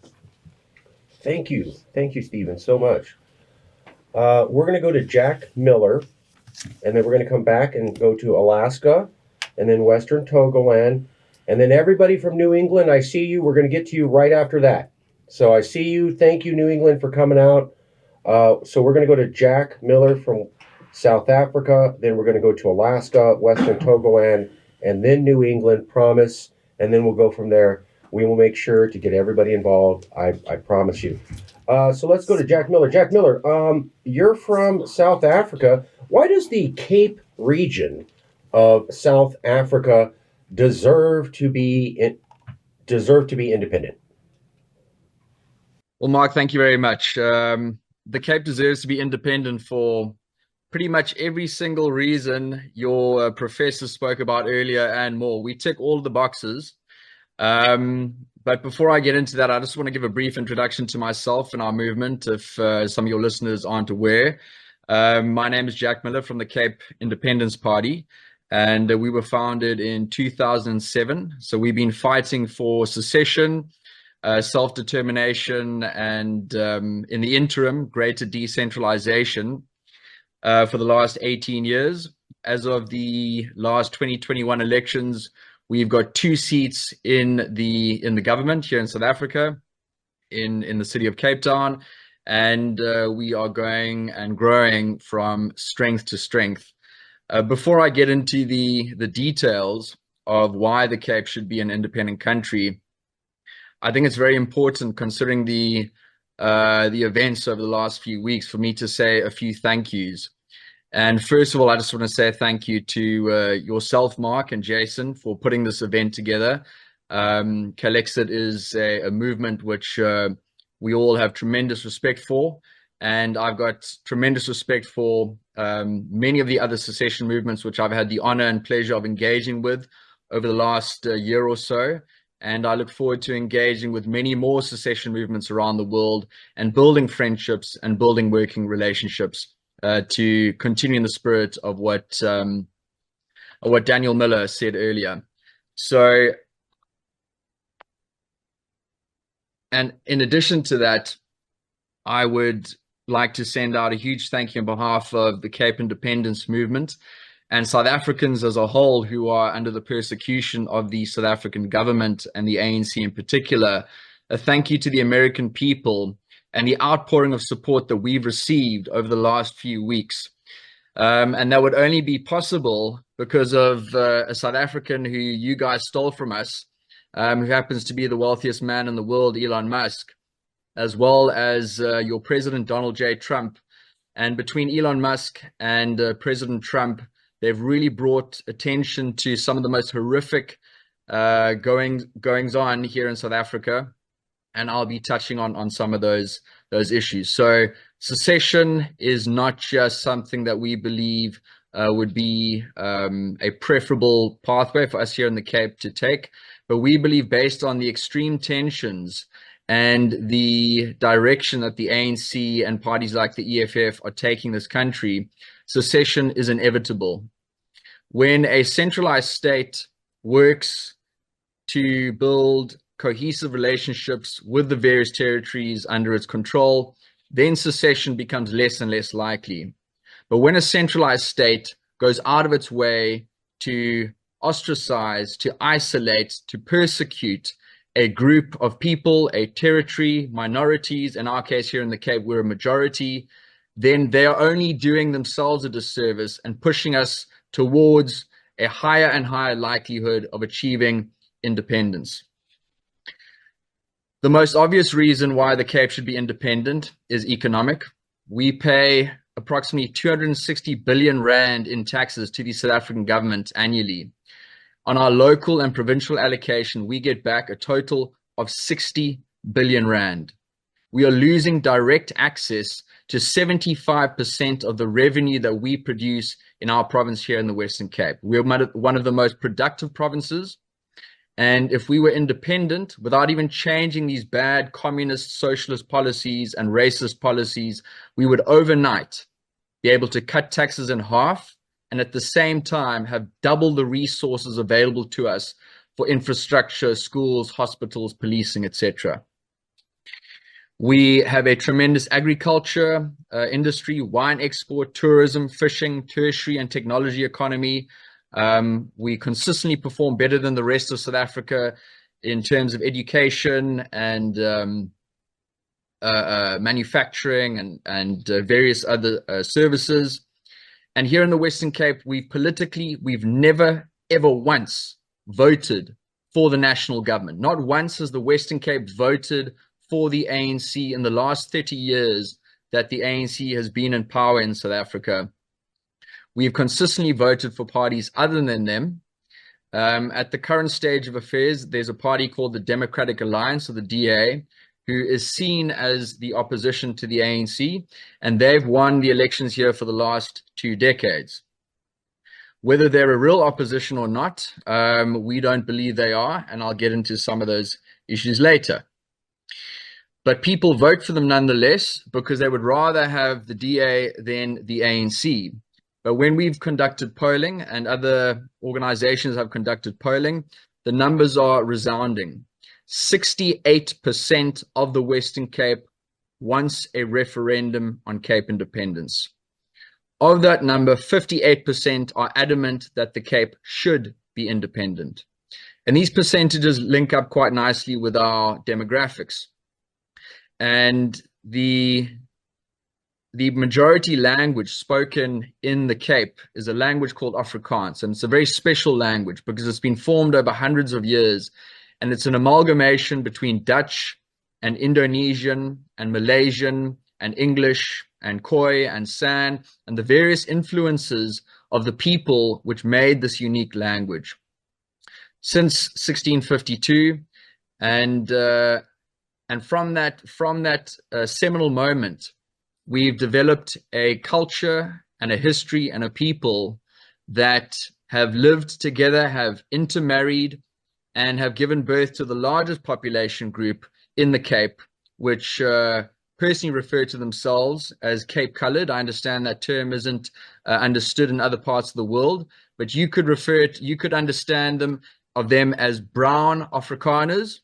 So here in the Cape, we have white Afrikaners, we have brown Afrikaners, we have Indian Afrikaners. The language Afrikaans is almost the defining backbone of what makes the Cape unique to the rest of South Africa, and in fact, the rest of the African continent. Mark, if it's possible to bring up some of those images I sent through to you earlier, then my words might make a bit more sense to the American audience and the international audience. Do you have those there? So you can see where exactly the Cape is. I'm still working on the language on that. distribution is different to the rest of the country. I'm still working on that. Let me try on that right now. Hold on, what's happening here?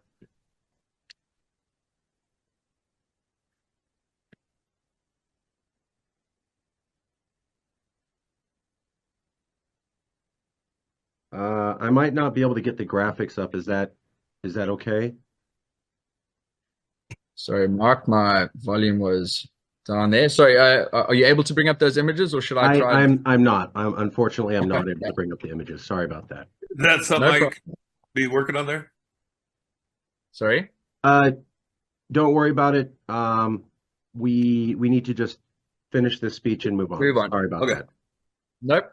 No problem whatsoever. So basically, the territory which we call home it's about the size of France. It includes the entire Western Cape. It also includes a province called the Northern Cape, a few wards and municipalities in the Free State, as well as the Eastern Cape. In this territory, 70% of that population speaks Afrikaans. I'm going to branch off into something which we don't always like to talk about because it's a very unpleasant part of what's happening in South Africa at the moment. Some people refer to it as genocide. Depending on how you choose to look at the numbers, you can draw those conclusions. Other people say no, that the deaths of Boere and white Afrikaans farmers are not genocide proportions, and it's just that the murder rate is so bad throughout the country. But let's just go through those numbers quickly, and just to confirm that the concerns that Elon Musk has raised and President Trump has raised are in fact correct. In America, you guys have a murder rate of 5 per 100,000. India has a murder rate of 8.2 per 100,000. Israel has a murder rate of 2.4 per 100,000. Australia 1.7. Switzerland 0.8. Japan 0.5. The average murder rate in the whole of South Africa ranges anywhere between 35 and 45 murders per 100,000. Our police officers suffer a murder rate of around 60 per 100,000. So to put that into perspective, war zones like Iraq had a murder rate of around 40 per 100,000, Yemen 61 per 100,000, Somalia 34 per 100,000, Syria at its peak was 139 per 100,000. Now, to put into perspective how white Afrikaans farmers are being murdered, they have a murder rate of approximately 150 per 100,000.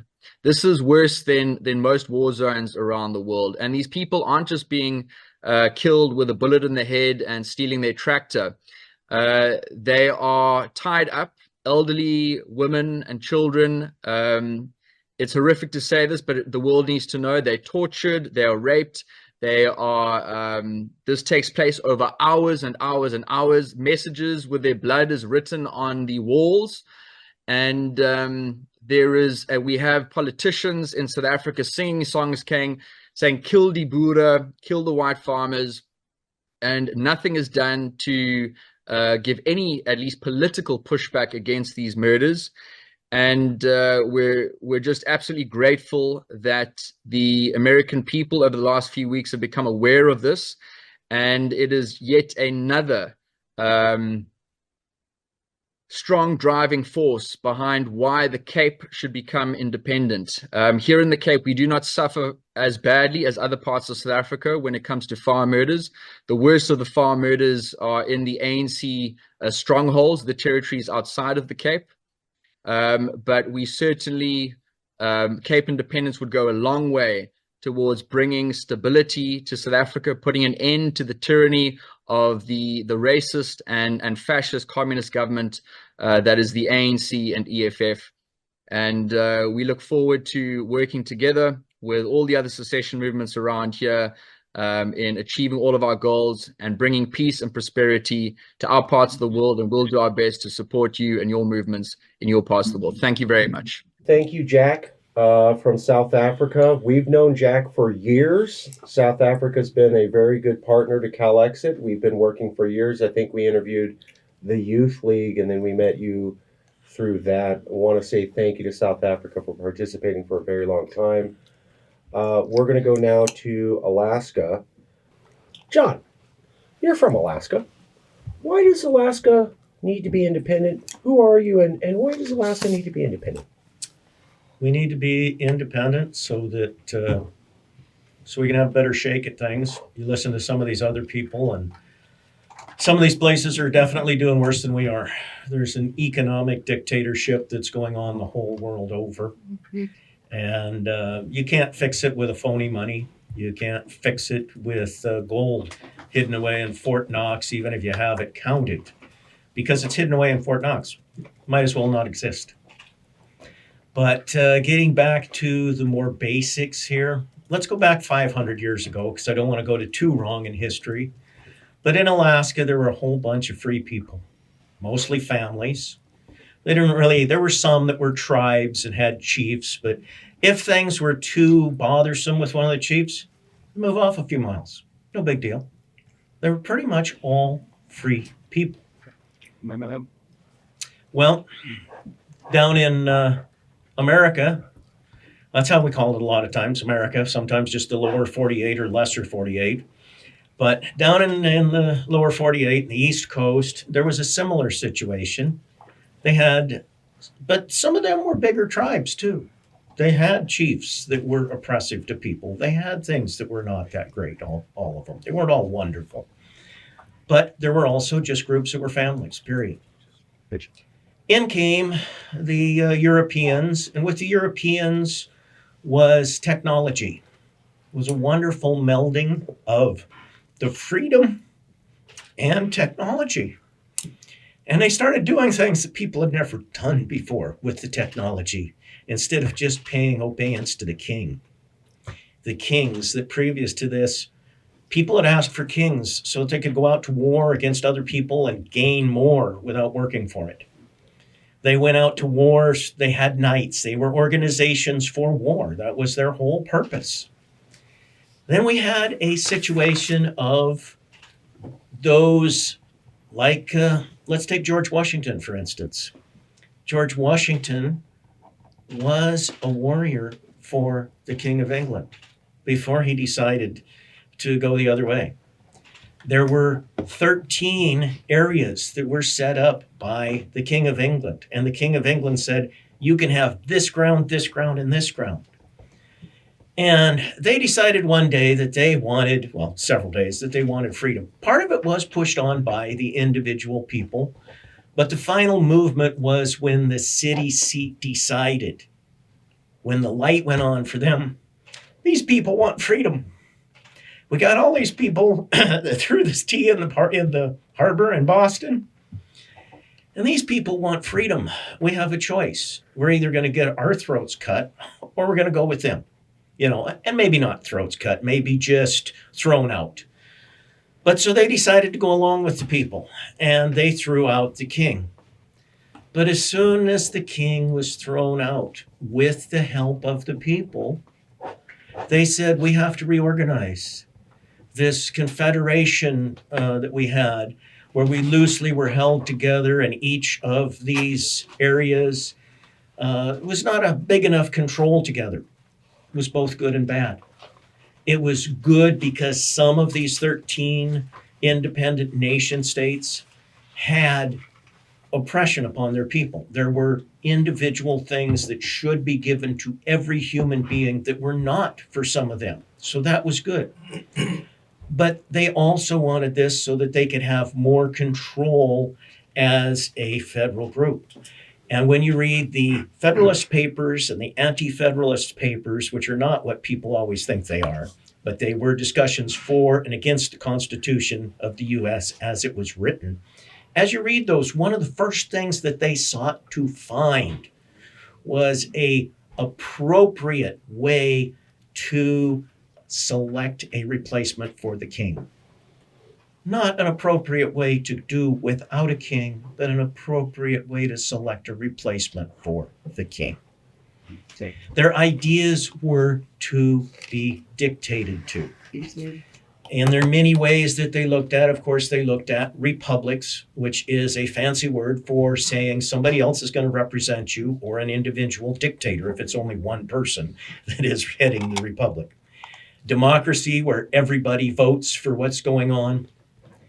And then they got down to where they could have had some real freedom, but they decided, and the biggest thing they wanted was taxes. So they imposed obedience on the people, the same as what the king had put on them before. And to get a really free society, you have to get away from this obedience to the capital, to the big guy. Let's get back to Alaska for a second. The U.S. came in after Russia was there initially just trading. U.S. came in, made agreements with, wanted to make agreements over the top of the people. Initially, the native people that were there could not own land when America was first a territory with Alaska. They couldn't own land there. They couldn't own mining claims. Several of the other people that were allowed to own claims would own gold claims with them. Some of them stole them from them. Some of them stole lands. Then there were native claims. With the native claims, there's a little over 200 groups that were broke up into various tribes and villages and corporations, some good, some terrible. But every one of these has the idea of getting its power from the federal government. Not from God, not from the people, from the federal government. We've made some little fiefdoms here and there, which don't really help us give the independence that we should have. But we also, Alaska was taken over by, I got to get back, I know I'm running out of time. Okay. The big thing was also when there was a vote, and that was agreed upon with the United Nations, there was a vote that they would ask for, does Alaska want to become a state, remain a territory, a commonwealth, or a free nation? That was supposed to be offered to Alaska, Puerto Rico, and Hawaii. Puerto Rico was the only one that got it.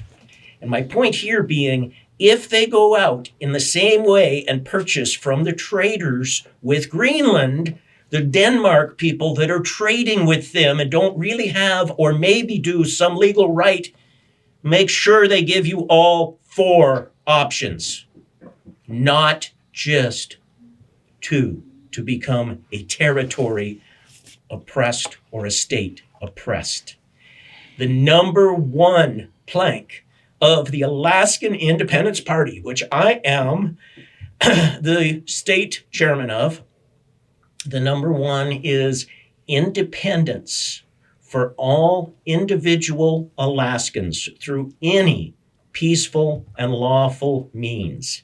And I say peaceful, if you go back and you see any time that there's been a war, just like there was with the Revolutionary War with the U.S., when they got done, did they have a more free society than Canada had for several years? No. No, war does not equal freedom. Oh, you're ending there. That's brilliant. I didn't know you're ending there. That's awesome. Okay. Thank you, Alaska. We're going to go to Edwin from Western Togoland.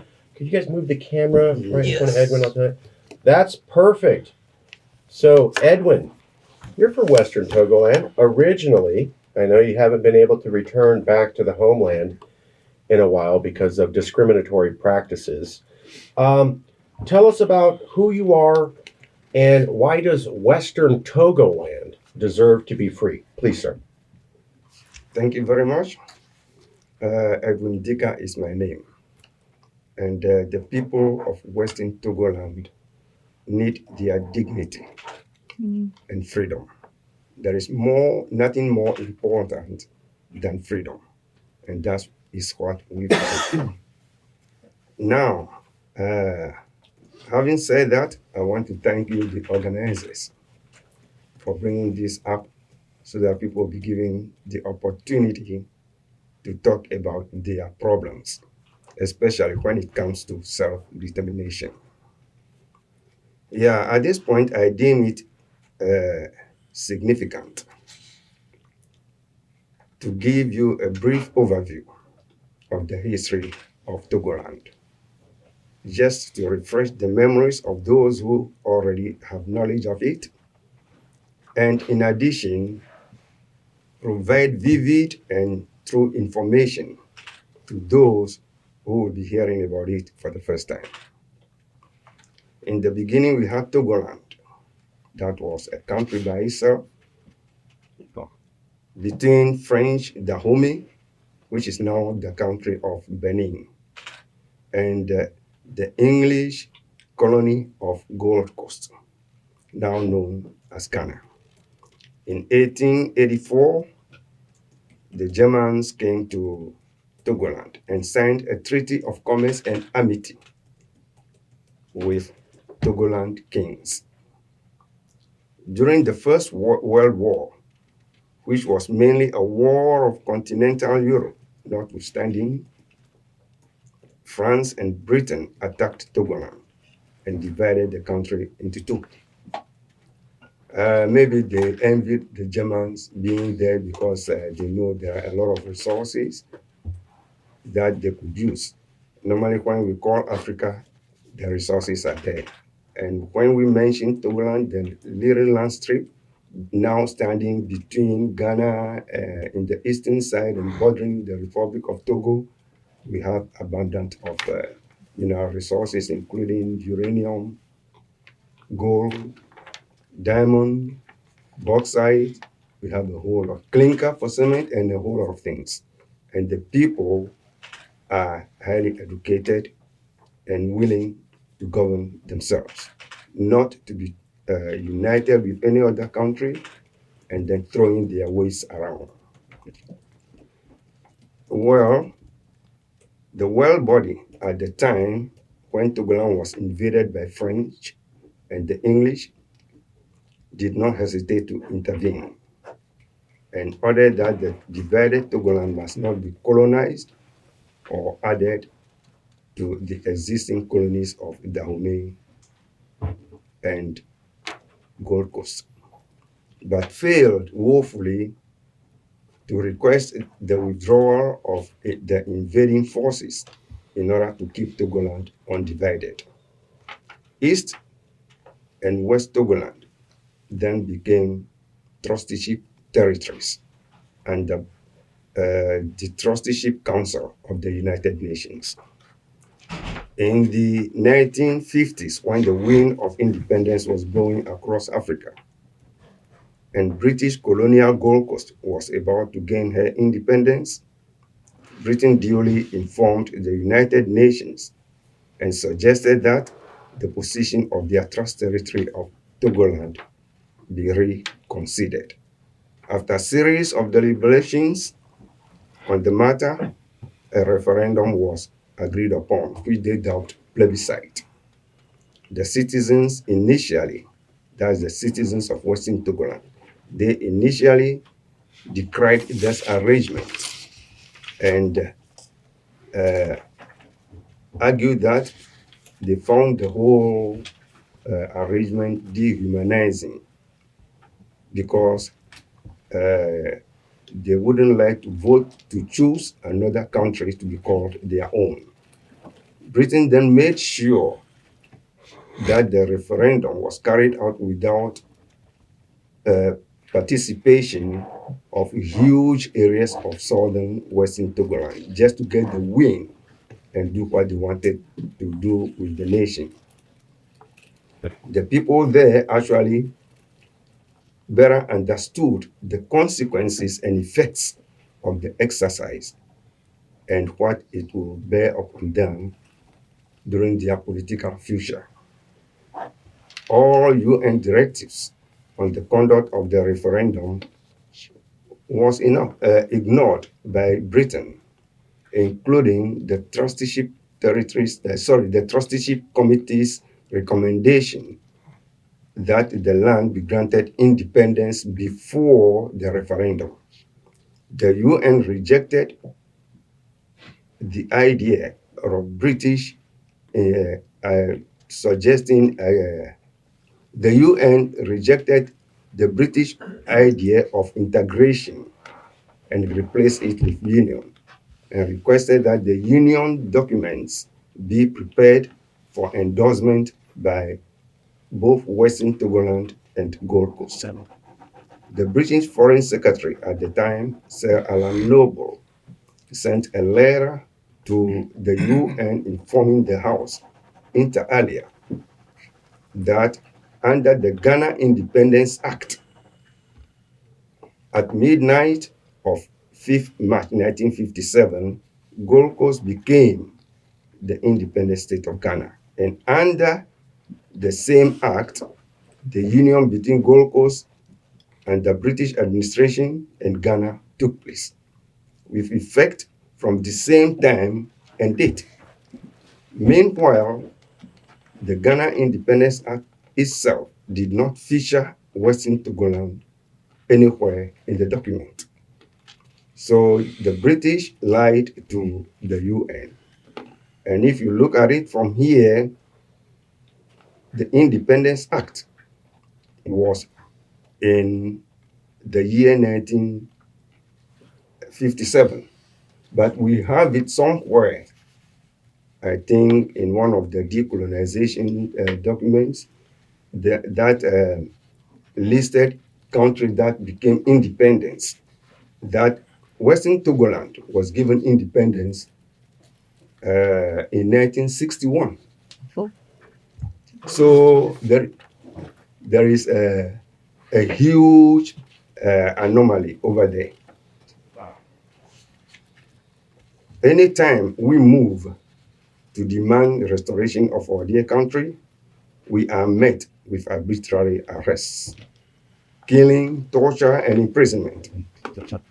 First was the massacre in towns of Alabanyo and Bantu and their environs. They attacked the people in the middle of the night, burned down their houses, and massacred them. Even pregnant women were lined up and shot dead, saying that whatever was in their stomach would be born, and one day they would stand against the integration. So we faced things like that. We had a lot of them in the Nkrumah and Ashampong era. It was always massacre. And during the unpopular and corrupt leadership of Akufo-Addo in recent years, our people went on peaceful demonstration and blocked roads with river sand in support of their call for independence. As usual, and in a more brutal force, they were met with soldiers, police, and armored tanks. Now, the question is, they sprayed the people with live ammunitions. The question is, are we at war? The people went there with no ammunition, no weapons, and then they ended up being shot at. As I speak today, we still have over 50 of our men serving various terms in the notorious medium security prison in Isawam. Many of them already had died in detention during under torture and molestation. Their trials were politicized. They were initially charged with treason, but finally sentenced for belonging to prohibited organizations. I wonder where that came from. Is Western Togoland the prohibited organizations? Well, that's not the first time. Ghana also had the opportunity or the audacity to disrespect the decision of the International Human Rights Organization on some of the arrests and blatant human rights abuses. The latest was the atrocity that we witnessed when the Akosombo Dam, water from the Akosombo Dam, the biggest man-made land lake, was released upon the people of Lower Volta. Many people think this was an accident, but never. People worked there on the project day and night, 24/7, and the water level is being constantly checked, and the tragedy should have been avoided. But the president went there, and all he could tell the victims was that they never vote for him. So that means there was no government help coming, and none came. Help came only from private organizations, including citizens in the diaspora. They saw it fit to take out southern Western Togoland from the national budget, although we generate incomes also, and our people also pay taxes like other parts of the country. In conclusion, let us consider the following important facts and questions. If East Togoland and the French administration could be granted independence as directed by the United Nations, why then the British should not have done the needful and similarly grant Western Togoland their independence? Also, if it is at all necessary to join Western Togoland with another state before it could stand as a nation, why not rather reunite Togoland and bring the country back to its original status, but instead adopting forced integration with people of different cultures and unconscionable behaviors? In view of the foregoing, therefore, we wish to use this opportunity to respectfully call on the United Nations to recall the matter of Western Togoland for corrections. We also wish to entreat all freedom-loving people of the world at large, including governments, organizations, to help us in every possible way to free Western Togoland from the unfair and barbaric treatments we have endured from the times of British involvement to present-day Ghana. Thank you very much. Thank you. Thank you. So let's go to Ethan. New England independence. Why does New England, and then we'll go to you, Nick, after him. Why does New England need to be independent, Ethan, in your opinion? Who are you, and why does that region of America need to be independent?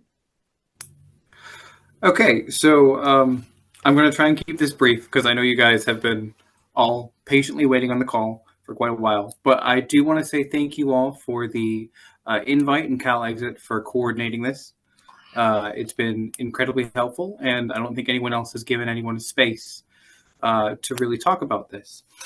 So as I said, to keep this brief, New England Autonomy Movement is not strictly for independence. While we do advocate for self-determination for every state and every member of the Union, it's not our main goal. Our main goal is about strengthening state ties to be less reliant on the federal government so that we're able to be successfully independent in the future, should we choose to go that way. But we want to make it so that every state has the ability to do so. And New England itself has had a long-standing independence movement since the early 1800s at the Hartford Convention. Our reasons for why we want independence is very similar to Mr. Miller's previous comments from Texas on that we are being underrepresented by the federal government, overspending, and we put in far more money to the federal government than we get back. New England does encompass Vermont and New Hampshire, as some of the members have been in this call for separate movements. But as I said, we are more looking for strengthening state ties and instituting state agencies and departments so that we're no longer reliant on the federal government, whether that's the Department of Education or the Department of Agriculture, or creating interstate compacts as we have with Canada and other New England states. So New England as a whole has entered into different agreements with not only each other, but foreign powers. And our hope is to just continue with that to make us less reliant. We already have a New England Board of Higher Education, and we had done something similar during COVID. And our hope is to just continue to push for these. And then if we are able to, as one of the New Hampshire members had mentioned about the hope to pull away from income taxes, while we are not associated with that, that is also something we would hope to do from federally, as we want to pull away from putting into federal taxes and form a regional tax system, and essentially help take all of the money that we're not using for the region and get it to be more properly allocated. Vermont and Maine and a lot of upper New England has significant issues for infrastructure and social programs that they can't properly fund because they don't have the access. Oh, sorry. Where did I cut off? Around where you're talking about Vermont. Okay, so Vermont and Maine both have a lot of infrastructure and social programs that they can't properly fund without without federal income, because they don't have access to the money that's being put into it. So the hope is to create a regional tax system to more appropriately allocate our funds and basically better prepare the states should they choose for independence. That's pretty much it. I'm not going to drag you out with statistics on where we rank for GDP or culturally, how we've been independent from the rest of the country for several hundred years. I don't think it's necessary to rehash our entire history. So I just want to say thank you all for the time. And we are the New England Autonomy Movement, and you can find us at the New England Autonomy Movement.org. We are now going to move to Nicholas Boss of Red State Secession. All right. Good afternoon, everyone. My name is Nicholas Boss. I'm with the Red State Secession Movement. And just like with Mr. Glass previously, I'm gonna keep it simple and short. So since we're running out of time, so we, the Red State Secession Movement, advocate for the peaceful political partition of the United States of America into blue left-wing and red right-wing countries. Now, when our country was founded, we once shared beliefs in some basic common values and principles. But in the interceding years, we have developed irreconcilable differences in these values and principles. And a house divided cannot stand. And and we recognize that. And these irreconcilable differences have been made clear by the roller coaster of political upheavals that have gripped our country in the last in recent years. The election of Donald Trump, then Biden, then all of this riffraff, all of this horrible, all of this unsettlement in our country. It's been because we have irreconcilable differences between the left wing and the right wing in our country. Each side cannot and will not compromise, and they are willing to fight and stand up for their beliefs. And each side hates the other, unfortunately. And the logical way to move forward, and the logical thing to think about is this can end either two ways, peacefully or violently. We must choose the peaceful option. The violent option is not a choice. The only viable way forward is to work together, both left wing and right wing, to use the political process to separate from each other into separate countries, so we all can live the way we want to, in peace and prosperity for perpetuity. We thank CalExit for inviting us, and we are looking forward to working with any group, left wing and right wing, that shares our belief in the right to self-determination, even for the opposition. And once again, I want to thank CalExit for inviting us to this event. Hello. Perfect. You're on. Hello. Thank you, the host. I'm happy to meet everyone on the Zoom, and I'm calling in from, I'm joining in from Bwindi, Uganda, the Bwindi Forest. I'm one of the battle. Unfortunately, I don't have the line. You're doing great. Yeah. So I bring sad story about our tribe in Bwindi, Uganda. We are one of the forest dwellers that used to live in the forest. Our ancestors have lived in the forest for over 800 years, but now we don't have access to the forest. We used to live with the gorillas, the chimpanzee, and other animals, but now we don't have access. The park is now a product of the government of Uganda and partners like UNESCO, so we do not have any right to access the forest.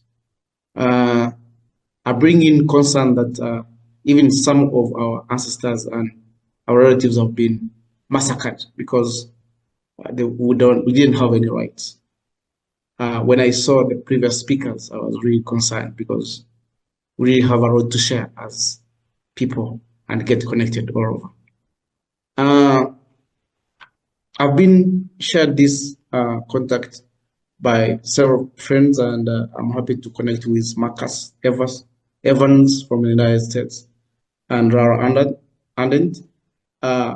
Perhaps I'm one of the person with an old woman in the picture. When you see the pictures, I've done a video tape interview with our relatives and elders, and they were speaking a lot of misery stories about how they used to conserve the forest, but now they don't have any access to the forest now. So I bring lots of concern, connections with people across the world, so that some of our relatives can get housings because we don't have enough housing. Some of our children don't have access to education. We don't look for independence, as I've been seeing in the concept. We look for justice. We look for justice to access social services like education, housing, land for agriculture, and any other productive activity that can be engaged in. I appreciate the government of Uganda, though there's been some mismatch, but there's some considerate that when we came out of the forest, some were able to get land, but the land is not enough.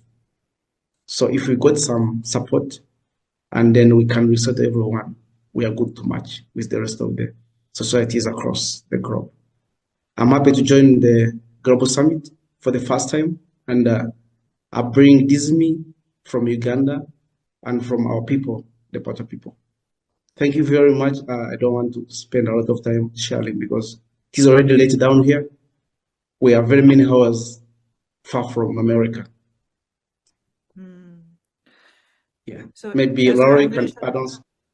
yeah, Yeah, I'm gonna show the videos. So Ezra has please. a compilation of just a couple minutes of videos, as Okay. and then he'll interpret a few things on the other side.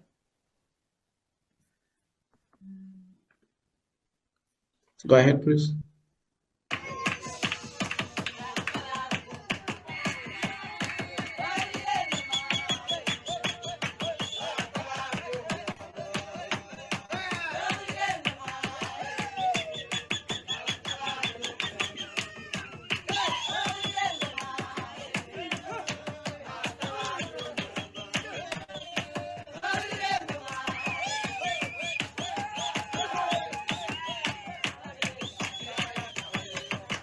Hold on here. So the meaning of that song is we used to sing those songs when our elders were coming out from the forest. The last batch of the forest dwellers left the forest in 1991. So the meaning of that song is the battle have left the forest for the conservation and protection of mountain gorillas and other apes like chimpanzees and other wildlife. That's the precise meaning of that song. Could you also show the other video with me and yeah, I thought yeah. I was showing the compilation of all of them. So hold on a second here. Let me go back. All right.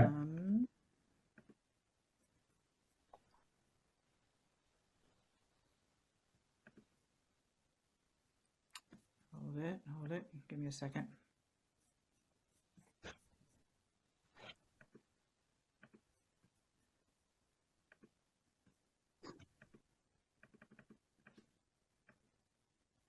Almost there.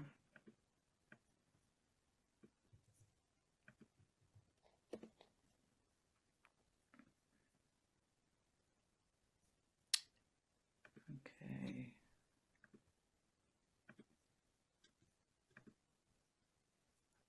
Okay.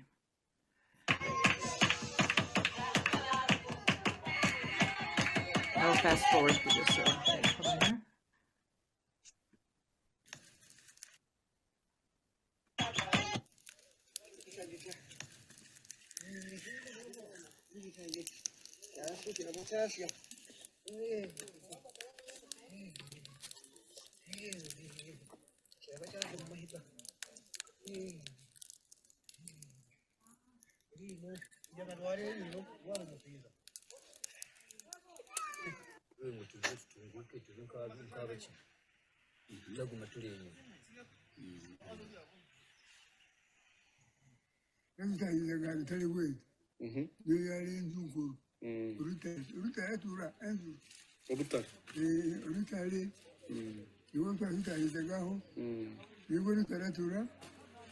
twagenda gula kwaragali ya bisaka nawe tukatemulula nawe tukalala aho ngabagumira mara ichumwe. Mr. Zephaniah says that whoever would find a rock, which we call a rock, then that is the precious home, whereby it was most considered as the permanent house. And such a person who would find a rock, they would make it a good house, because as long as there is no any leak, they would get married the most beautiful women by that time. Echindi.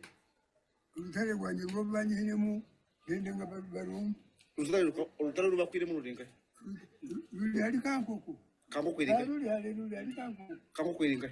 Hariya. Kankoko iringa. Kankoko. Hari kasasa. Kasasa hansi ya Nantebo.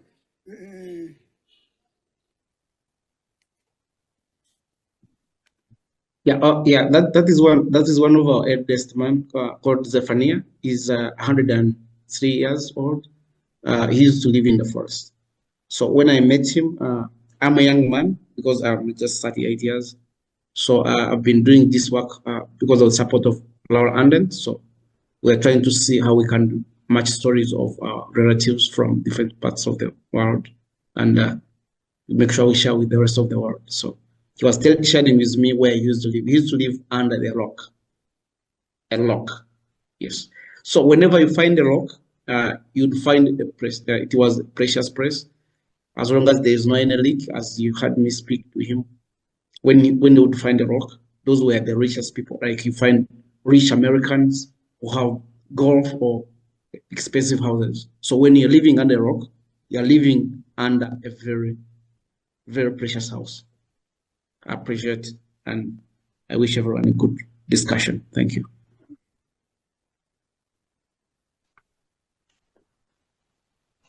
Thank you. I'm so glad to see that folks from Batwa can be represented here today.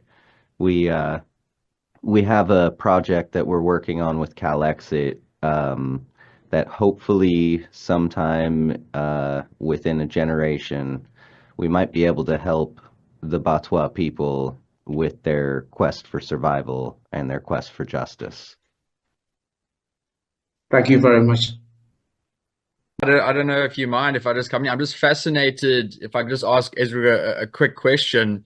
That gentleman that was 103, 104 years old, I'd be fascinated to know what is his average diet? Well, what sort of lifestyle does he live to live to such a ripe old age? Does he eat vegetables from the forest, or is it a combination of meat and vegetables? That's amazing. We love to feed on forest fruits, honey, and some animals. But unfortunately, those are some of the few living, because most of our ancestors have passed on because of missing such kind of food because of protection of the park. So we are trying to do some concept with Arend to see how we can rebring culture into this. To see how we can plant forest fruits that were being fed when our ancestors were living in the forest as young people. That's what we are trying to work on. We are doing that with our Honor, Arend. She's based in Colorado, and we're happy that she usually comes, and every time she comes down here, we share stories with some of the elders on how we can proceed on missed culture that we have missed for the past years. But some of those elders are living because of masses, I can say. We have a few. We have actually lost one of the oldest Batwa who had 131. She was buried a few. How much? How old?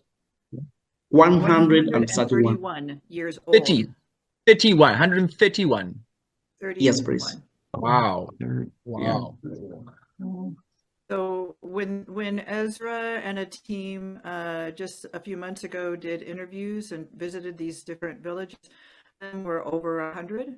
That was common, and there was a 90-year-old who was very sad that she wasn't going to live a full life because she didn't have the foods and medicines from the forest.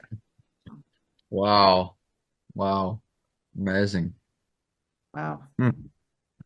For noticing. Wow. Well, thank you so much for sharing. That is some incredible information, and your people are quite resilient. That is for sure. Yeah. You see, I was able to join. I'm one of the few survivors. So I'm really happy for this forum, and I really appreciate for the organizers. How I wish we can always have such a discussion, because you can say I'm in darkness. You find a torch to make sure you join the rest of the world. Yeah. I'm very serious to make sure I'm joined here. All right. Well, thank you so much, Ezra. You're welcome. We're moving now to Mithwazaki. MLM Mithwazaki. Okay. Greetings to all of you, ladies and gentlemen. Thank you for giving us the opportunity to be part of the summit. My name is Swangan Ngwenya, a leader of Togazi Liberation Movement. It's time to patrol. Can you hear me? Yes, we can hear you. Oh, okay, thanks. Thank you once more to the organizers of the Global Summit on Self-Determination for affording us the opportunity to be part of this historic event. If I can explain a bit what MLM is and what we stand for. MLM is a political movement representing the people occupying the western parts and Midlands of the present-day Zimbabwe, which was founded in 2010 as Mtwaga's Liberation Front, before changing its name to Mtwaga's Liberation Movement in 2016, with the ultimate objective, among others, to restore the statehood of Mtwaga's, which was destroyed through conquest by the British South African Company in 1893. Where about 6,000 of our forefathers were killed. As a state, Mtwagazi is a country that was founded by King Mzilikazi Khumalo in the 1830s after fleeing the armies of Paul Kruger in the Transvaal in present-day South Africa. During the reign of the second king of Mtwagazi, King Lopengula Khumalo, from 1870 to 1893, he signed a number of treaties with the neighboring states, signaling the territorial independence of Mtwagazi. In 1887, he signed the Treaty of Friendship with Peter Grobler as the representative of Paul Kruger, the Prime Minister of Transvaal. The treaty agreed that Limpopo River to be to the south of Mtwagazi was the border line between the two states. On 11 February 1888, King Lopengula and the British Assistant Commissioner for the Protectorate of Bechuanaland, now Botswana, Reverend Moffat, representing Sir Hercules Robinson, who was the High Commissioner and the Governor of the Cape, signed the Moffat Treaty of Peace and Unity, which was ratified again in June 25, 1888. The treaty agreed that the river Zambezi to the north was the borderline between Mtwagazi and the Protectorate of Barotseland, now Zambia. It further agreed that the river Ramakwebana to the west was the borderline with the Protectorate of Bechuanaland. In the same year, 1888, King Lopengula signed the Rudd Concession with Charles Rudd, James Rochford Maguire, and Francis Thompson, the representatives of Cecil John Rhodes, where they agreed on the Jameson line, which runs along Sanyati River to be the border between Mtwagazi and Mashonaland, now Zimbabwe, to the east. It then happened that in November 1893, the armies of Cecil John Rhodes, the British South African Company, invaded Mtwagazi and destroyed our kingdom.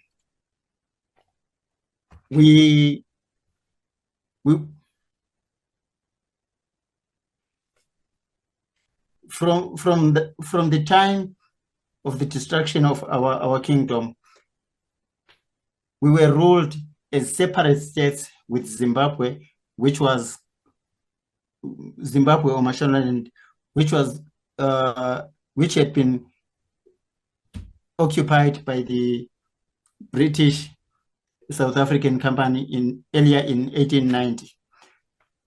We were then merged together in 1923 through a referendum by the only whites without the consent of the natives, thereby forming the state that was called Southern Rhodesia, which then changed in 1980 to be Zimbabwe. Mtwakazi is a land of about 190,000 square kilometers, and with the population of about 5 to 7 million people, which include the blacks, whites, coloreds, and Indians. Mtwakazi is a state rich in minerals.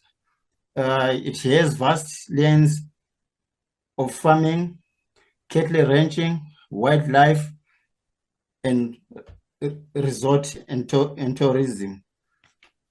Under the government of Zimbabwe, Mtwakazi people have had the worst of human rights abuses, which includes the genocide of 1981 to 1987, which killed more than 80,000 people.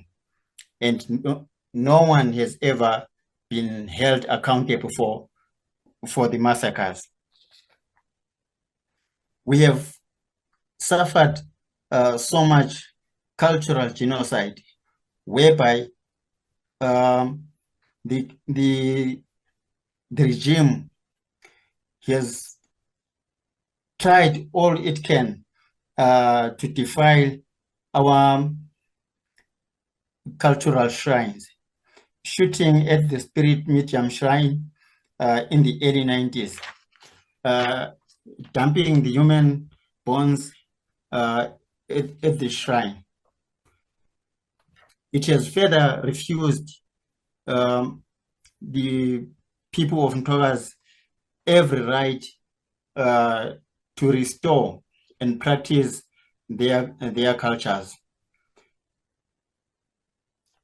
The government of Zimbabwe has excluded the people of Mtwakazi in all economic development plans, denying them all opportunities of partaking in the economic growth of Zimbabwe. The unemployment in Mtwakazi is well above 70%, which is why most of the people of Mtwakazi are out of the country trying to seek greener pastures. Under the government of Zimbabwe, we have seen no development at all. The little infrastructure that had been left by the white government in 1980 has since been dilapidated, and with some of the industrial machinery looted by the government to the eastern parts of the country. We have encountered the ruthlessness of the government of Zimbabwe whenever we voice our concerns or our needs for self-determination. So we are so much happy that we got this opportunity to tell the world our side of the story. We are hopeful that someday we will get the freedom that we need and that our people deserve. We thank you so much. I want to thank the Myth Wakazi for coming out. Thank you so much. Azuka, 2 minutes, please. Talk to us about what's going on. You heard some of the original speeches. What more would you like to add, Azuka? Please tell us. Thank you so very much, Matt. I am so delighted about this wonderful summit. I must applaud my mom. I used to call her. She's a very reputable woman. I think she has highlighted everything that is happening in Nigeria. In the contraction, that's what we call it. It's called Nigeria. But I must thank her for everything she has said here. All she has said are true. So, but the only thing that I'm trying to add here is how this wonderful organization is going to help us to create this awareness and to keep, letting these issues that is happening in Biafra land, because our people have been murdered and our women have been raped and a lot of things, economic hardship everywhere. And people are just suffering for nothing, where we have everything in abundance that God has, endowed us with, where we are given everything. We have gold, californium, we have uranium, at its peak. But all these things are being, carried away from us by the some of the Western world, like United Kingdom and other allies that used to come to Nigeria to take all these things. And there is no presence of Nigerian government in the southeast, which have been clamoring for a long, long time that they should do this, that they should bring the presence of federal governments like international airports, international seaports, and every other thing, infrastructures, that will help our people. And more so, our youths are being denied of their, their rights. You see a lot of people that graduated from school, universities, PhD holders, master's degrees. These men are Western. And the only thing they do is to reintegrate the terrorists into the army. And then they send them down to the east and start killing our men. So that is appalling and, of course, very disturbing. So that is why we are crying. We have marched to United States. We have marched to United Kingdom. We have protested here and there. And nobody is listening to us because of the interest of the economy, which the British government has in that very contraption. So please, I would like you guys to help us.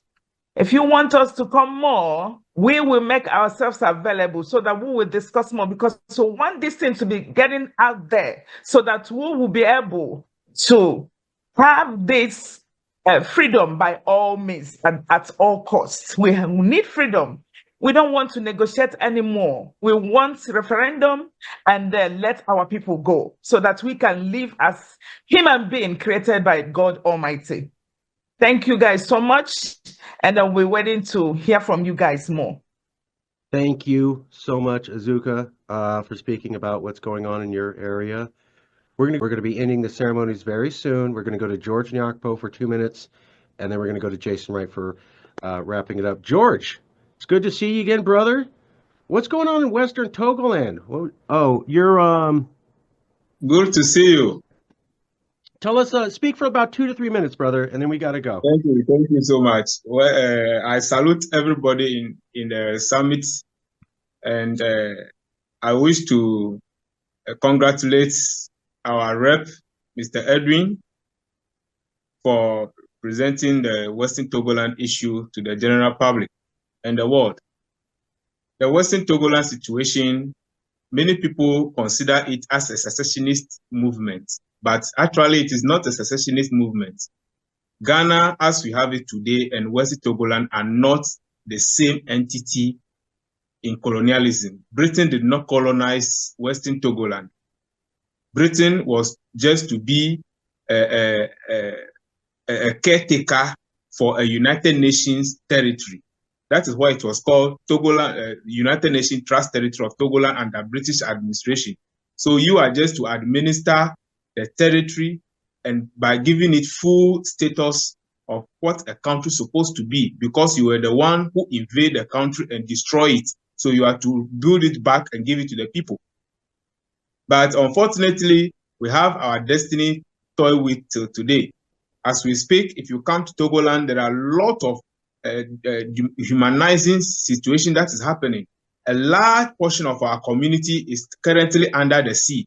As we speak, the government of Ghana has never done anything about reclaiming the land or protecting the land against the ravages of the sea. Today, as we speak, the whole community is underwater and people are crying. They don't even know where to go. The government of Ghana has not issued a single statement on the issue. So our country has just been left out. And anytime we demand accountability, they said we voted in the plebiscite. The plebiscite results by the United Nations states that the country should not be integrated. As per the resolution 1044 FI, we are supposed to be in union. If I am to be in union with you, even the name of the union, who decide it? Who decide the name? So that is our situation. That's our difficulty, and we are calling that we want our country to exit so that we have our autonomous and rule ourselves and determine our future. So I welcome all of you. I thank you so much. We need collaboration so that we can achieve our aim. As the leader of Texas have said, we need to work together so that we can achieve the common goal. Thank you so much. Thank you so much, George. It's good to see you, brother. Thank you. Thank you so much. Okay, let's switch chairs real quick.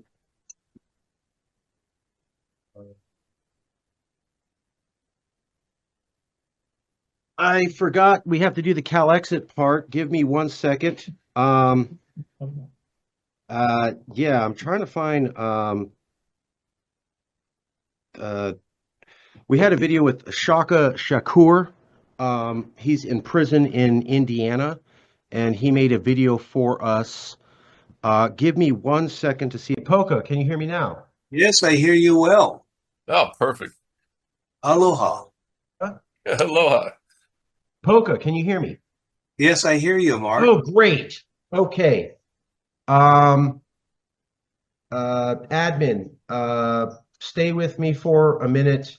We're just gonna wrap up the show, and then I'll have you come over because I'm gonna have you in the recording. So we're gonna go to Poka right now, and then we'll do our last Shaka Shakur. So let's go to Poka.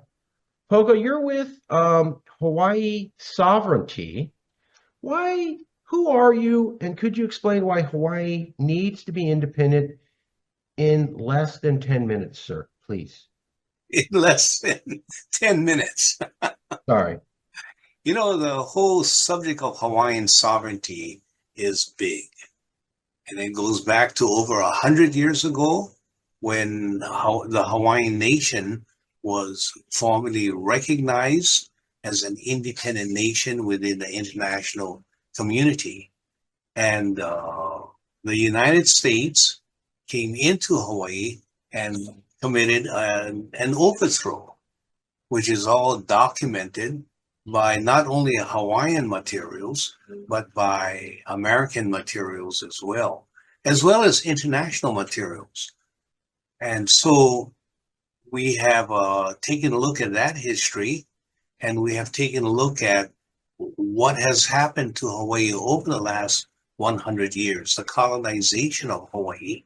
And then we're projecting into the future What is the future of Hawaii? Are we to be nothing more than a clone United States colony, or does Hawaii have the right to be an independent nation as we had been previously?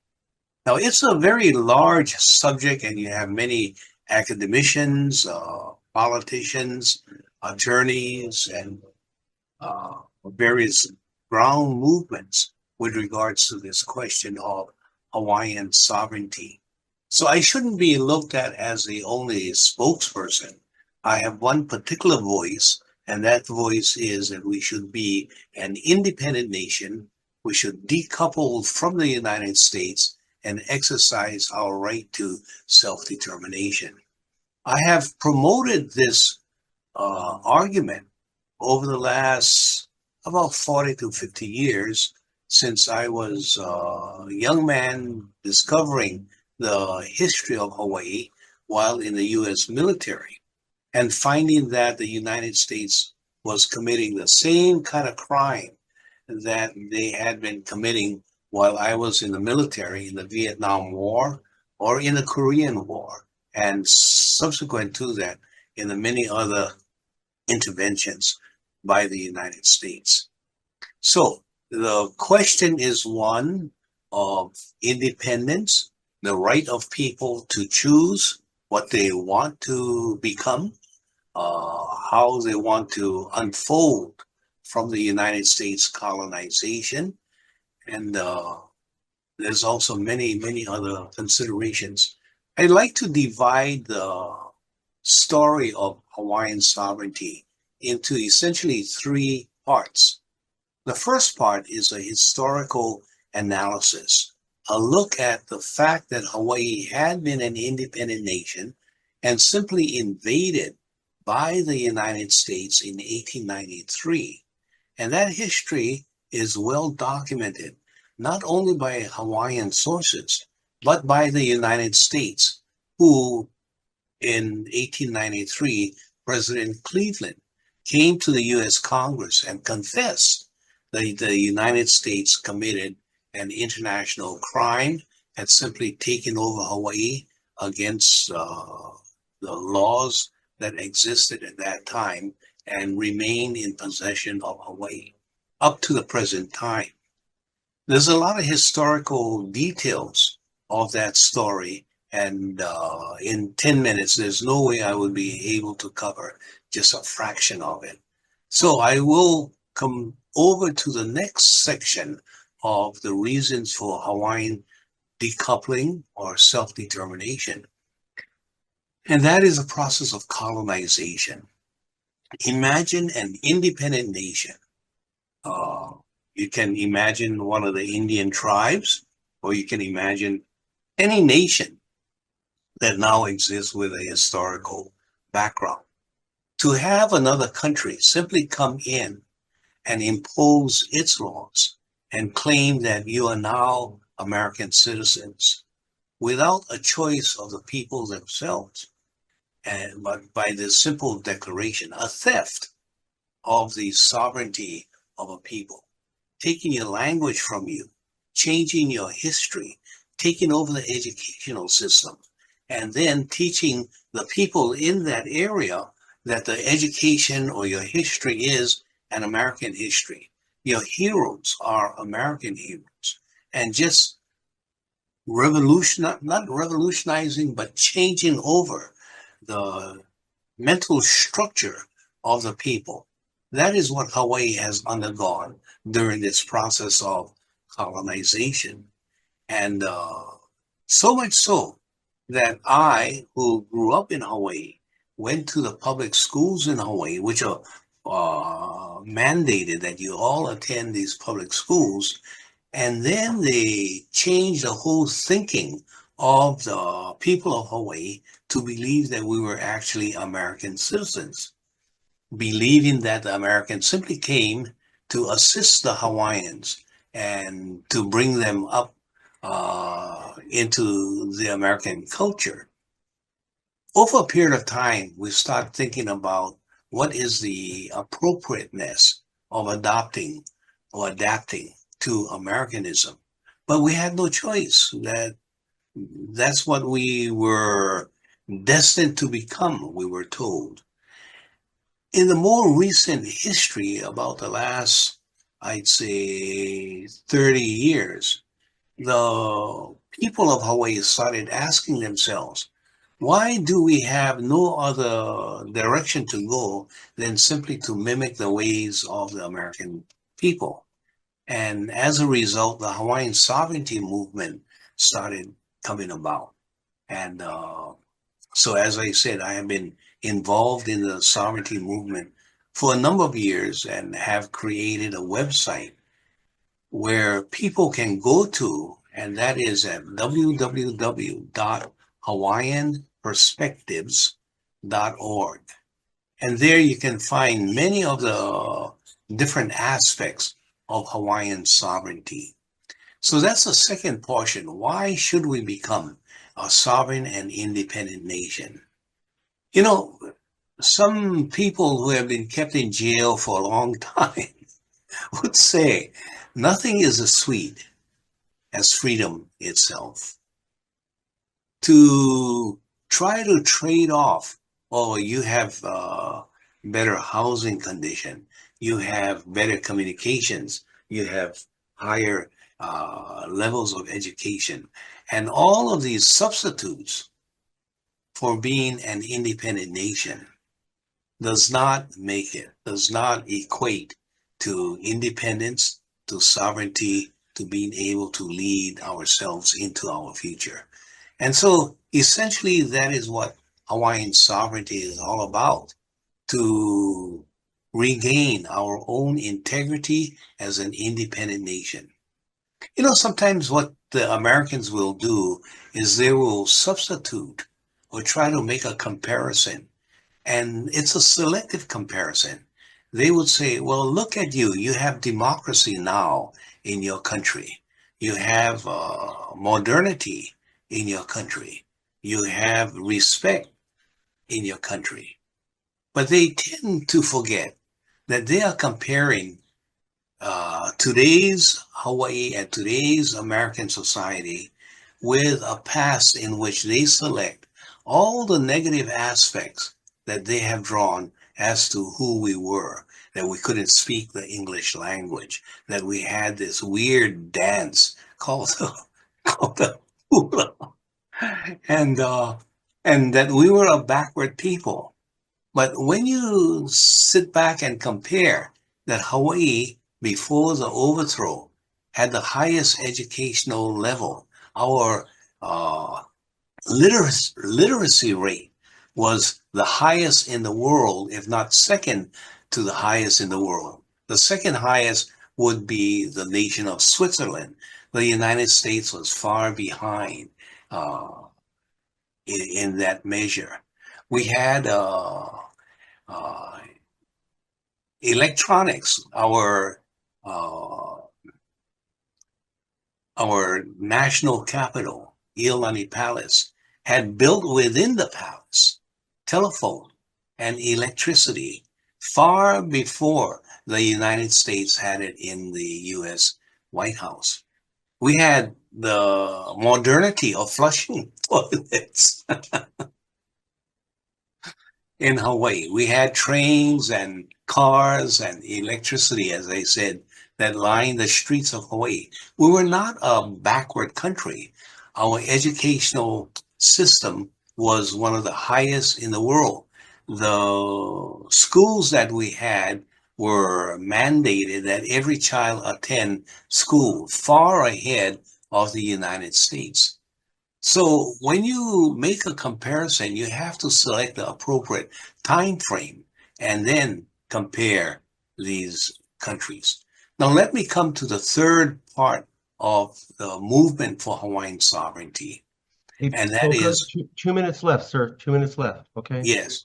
And that is, what is the future of Hawaii?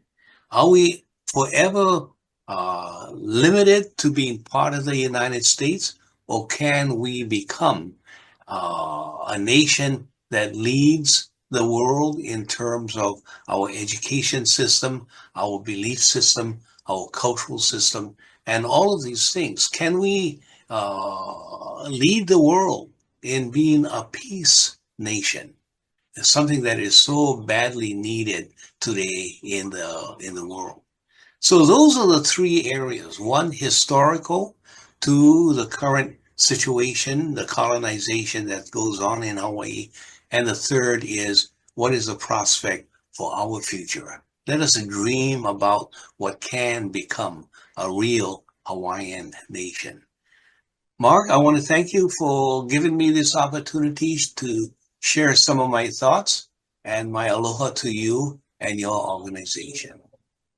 It's been a pleasure knowing you for years. You have been an inspiration to many of the other independence movements, specifically because you've been at this for decades, and that you got your law degree so that you could better argue for sovereignty, and you single-handedly elevated the sovereignty argument for your people.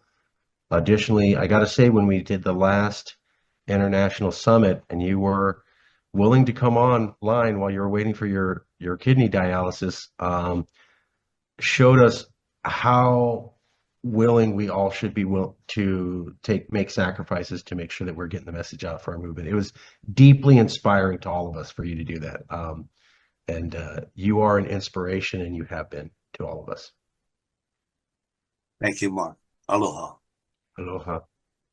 Thank you, everybody. This will be our last presentation. It will be of Shaka Shakur of the African American Independent Homeland. It's called A New African Political Prisoner. Shaka Shakur has been a advocate for a African American homeland for a while. We had been speaking to a few members of the group, and we were able to get this video from Shaka.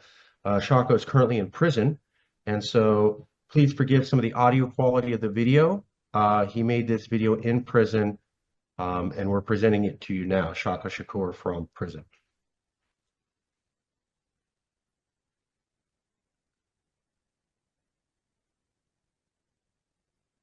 My name is Shaka Shakur. I'm a New African political prisoner and member of the New African Independence Movement. I'm serving a 62-year sentence for the wrongful conviction of the alleged attempted murder of a police officer. I'm currently being held in domestic exile in the Commonwealth of Virginia, where I've begun my 23rd year of captivity, and 13 of those years were served within solitary confinement unjustifiably. I would like to thank the CalExit organization for this opportunity to participate within this summit, and would love to hear from some of the other participants and movements that are involved. You can reach me at shakashakur.org. Let this event be a bridge to cultivate strategic alliances and open up serious lines of communication. This is my presentation. Free the land, the Republic of New Africa. A colonizer doesn't have the right to impose a false citizenship or nationality upon the colonized or a people that the colonizer has enslaved. What is nationality?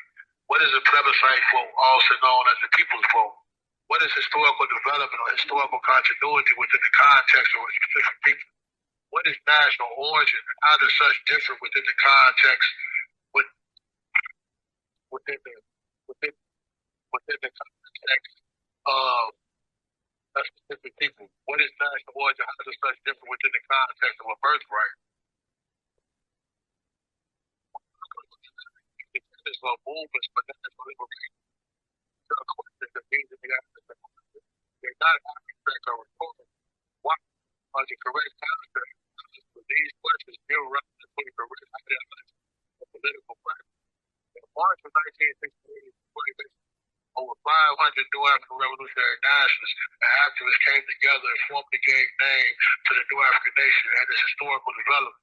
Led by the First Lady of the nation, Queen Mother Moore, they officially served notice on the colonizer and settler nation of the United States by issuing a Declaration of Independence and New African Creed, designating the national territory with the mandate to free the land by any means necessary. It is this mandate that helped give further rise and credence to the New African Independence Movement, better known as NAIM, and subsequently the New African People's Liberation Army, NAPLA. Black/New African people began to metamorphose and transform into something new, reborn, reshaped from our first hostile contact and interaction with the colonizer on the continent of Africa and throughout the diaspora. we were still African and representative of our ethnic and tribal origins or distinctions, but it was this contact that forced new social relations where we developed new social reflexes to a new form of reality coming in the form of colonial genocide and super exploitation. This reshaping, this reconfiguration, this forging of many into one people, into a black fist with a survival backbone of steel, is in essence, the origin of the new African nation and a people in continuing battle for land, self-determination, independence, and for the right to be free. The rhythm of and internal motion of a people never stopped, whether it be in the bowels of slave ships traveling across the Atlantic, in the cotton fields of Mississippi, or in the midst of marches surrounded by screams and shouts that Black Lives Matter. As the descendants of freedom fighters and in the tradition and legacy of the Maroons and our ancestors, we have a historic right and duty to land and the right as a people to decide what we want and whether we want to declare our separation from the U.S. government and its oppressive authority. Every social, psychological, physical, and spiritual ailment, hurt, pain, degradation that we suffer as a people can be traced back to our particular social and economical relationship to the U.S. government and regime. Always remember that an oppressive power does not have the right to impose second-class citizenship upon an oppressed people through force or manipulation, nor do you have the right to amend the people into a constitution that such people had no participation in or representation in drafting. If you do not think this struggle is real today, listen to the Trumpers talk about Project 2025. Listen to his minions talk about redefining birthright. Listen to the language they use when they talk about mass deportations and mass detention centers and use of the military and military bases. Pay attention to how similar this language sounds like World War II and Nazi Germany. Lastly, what is the difference between a revolutionary and an activist? A revolutionary has an ideology and a strategy geared towards removing or overthrowing an oppressive power or entity and replacing such with a more humane and just social order. Whereas an activist is issue-orientated and generally reformist-orientated and not necessarily committed to going to the extreme to remove that oppressive power. They just want change or to reform the existing power and social relations and dynamics, whereas we want to destroy them and rebuild something better for New African people and humanity as a whole. But that I say, free the land, all power to the people. Shaka Dear Shakur. And I would like to add suggested readings, notes and meditations on France Fanon by James Shaki Sales, also the book Stand Up Struggle For It by Sanyika Shakur, also the book Free the Land by Edwin Onasi, O-N-A-C-I, and lastly, The History of the North African Independence Movement by Chokwe Lumumba. Peace. That was from Shaka Shakur. He has been an advocate for an African-American homeland, the New African Movement, for a while, and was imprisoned while participating in that. He shot the video direct from prison. We want to thank him for his participation. We apologize for some of the technical errors, and we aim to do better at the next summit. Thank you all for being here. And before we go, I just want to show you something, if I can. This is the guest house. We already have guests in it. And it's got a pool table and a dinner and everything. And that's where we're going to be doing the 5-star dinner by a 5-star French trained chef and mingling for this evening. So while the video is off here, the event isn't over, but we'll keep it there. Admin, can you end recording and we'll leave it there? Thank you so much, Marcus. Thank you. From Secession Speakeasy and about around 300 to 400 people who watched on Odyssey and Rumble here today. And we want to thank Secession Speakeasy. Secession Speakeasy has been a great partner, friend, ally, accolade of CalExit. Dr. Wall Grant was able to connect us with many people. I want to say thank you. Here is the CalExit speech. Jason Wright and myself represent CalExit. What is the reason why California would want to be independent? Well, I'll give you the most current one. I've been doing this the longest than anybody. I wrote the book in 2012 that started the CalExit movement. I was in the first article by Tom Elias. in the LA Daily News said, "How would California do on its own?" That was the first serious news article talking about California becoming independent. It was written mostly on my book, California's Next Century. And I started the first CalExit organizations in 2014, 2015. I've moved through all of them, and now I'm with CalExit now in 2024. I have filed about 7 ballot initiatives for the CalExit movement, and I recently refiled the one that's in the news now. The main thing that we're seeing right now is CalExit exploded after Donald Trump came to California. We had something called the Palisades Fire. Massive fire, lots of homes burned down. People were burned alive and dead. People were homeless. People were destitute. People were in shock and in disaster. And in that environment, Donald Trump came and said, "I'm not sure I want to help you guys in California because I'm not sure I even like you guys." That angered people here so much that a Harvard professor of political science who was visiting said, "I don't think you guys are properly estimating how much rage has been created by that." He was telling us here in the CalExit movement. Well, he might have been right. We've had about 25,000 people ask for the petition since then. The moment Donald Trump made that comment, things exploded. So we knew that Trump was going to be Trump, and we knew that there would be a reaction from Californians. That's why we filed the initiative 3 months before his inauguration, so that it would be allowed to collect signatures basically with 1 to 2 weeks after he became officiated as president. That plan worked. Now, while we were expecting some reaction, we certainly weren't expecting that the Palisades Fire would happen, and that for the first time in American history, ever, an American president said, "I'm not sure I want to help you guys in that state because I don't really like you." That's basically never happened before. Some critics have said that Democrats have ignored conservative states. Perhaps there's an argument for that, but none of them ever said that. So I was arguing with the guy, and he goes, "Well, Joe Biden ignored Palestine, Ohio." True, but he never went on TV and told the people of Palestine, Ohio, "I'm not sure I want to help because I don't like you guys." No one's ever done that. This is a unique historical event, never before seen in 200 years of American history. Now, when I talk to people, they ask about that, and I go, "Why are you surprised?" Speaker Johnson's also a Republican. He said the exact same thing. In the federal government, the top 3 layers of power are president, vice president, and speaker. So 2 of the top 3 most powerful people in the federal government said, "I'm not sure I want to help you Californians while people are dead, burned alive, homeless, and destitute on the ground." That shouldn't be a shock to people. As we explained, the Los Angeles Times newspaper conducted a poll last year, only 6 months ago. It found out that 48% of Republicans across America view Californians as not American. Half of Republicans across America view Californians as not American. They literally said that 6 months ago. And now we have the president and speaker of the House by the same group, when people are dead and homeless and destitute, say, "I'm not sure I want to help you." When I explain this to people, I go, "Why are you surprised? They told you they don't see you as Americans, and now they treat you as not Americans. You are foreigners. That's why it's okay to treat you this way. Don't be surprised.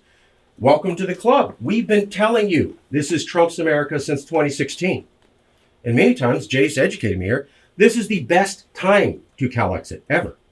When we did this in 2016, there were people who would join on and they go, are we really sure we want to do this? Are we really sure? Are we really sure? There was also something called the resist movement.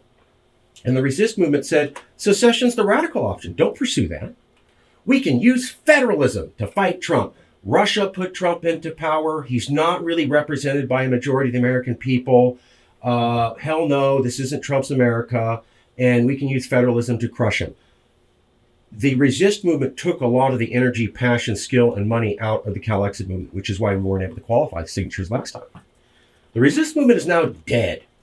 Nobody in California thinks federalism is going to stop Trump. Not after 2 impeachment trials and 5 to 7 state and federal investigations all failed, and that he was able to run for office 3 separate times, including after an insurrection, he became more popular. Now no one in California questions that at all. No one in California also questions that this isn't Trump's America. This is 3 elections in a row. His popularity grew after what a majority, 75% of Californians view as an insurrection, akin to what happened in 1812. So for Californians, there is no more belief that this isn't Trump's America. He won the popular vote. He's been here 3 times. He's ascended. And there is no more belief that the American federal system or the laws of the courts can actually stop this. So that's all atomized and blown away, which means people are either head in the ground in destitution, or they are ready to recognize that CalExit is literally the only solution to save their lives of 40 million people. As we talk about here, a lot of people, and I know a lot of people who voted for Trump, and they're saying, you know, it's overblown. He just says things. No one here thinks that. If you're gay, you're transgender, you're African American, you're Latino, you're Asian, you're a woman, you're Muslim, you're LGBTQ, everybody here is scared and under threat, and they feel that their rights are going to be taken away from them. It's not a game. It's not a joke. They are terrified. And so what I told them was, you know why you want a CalExit? Does that sound stable to live in a country where every 4 years you're wondering if you have to live in terror? That's what happens in collapsed countries. So you're in your 3rd season of terror.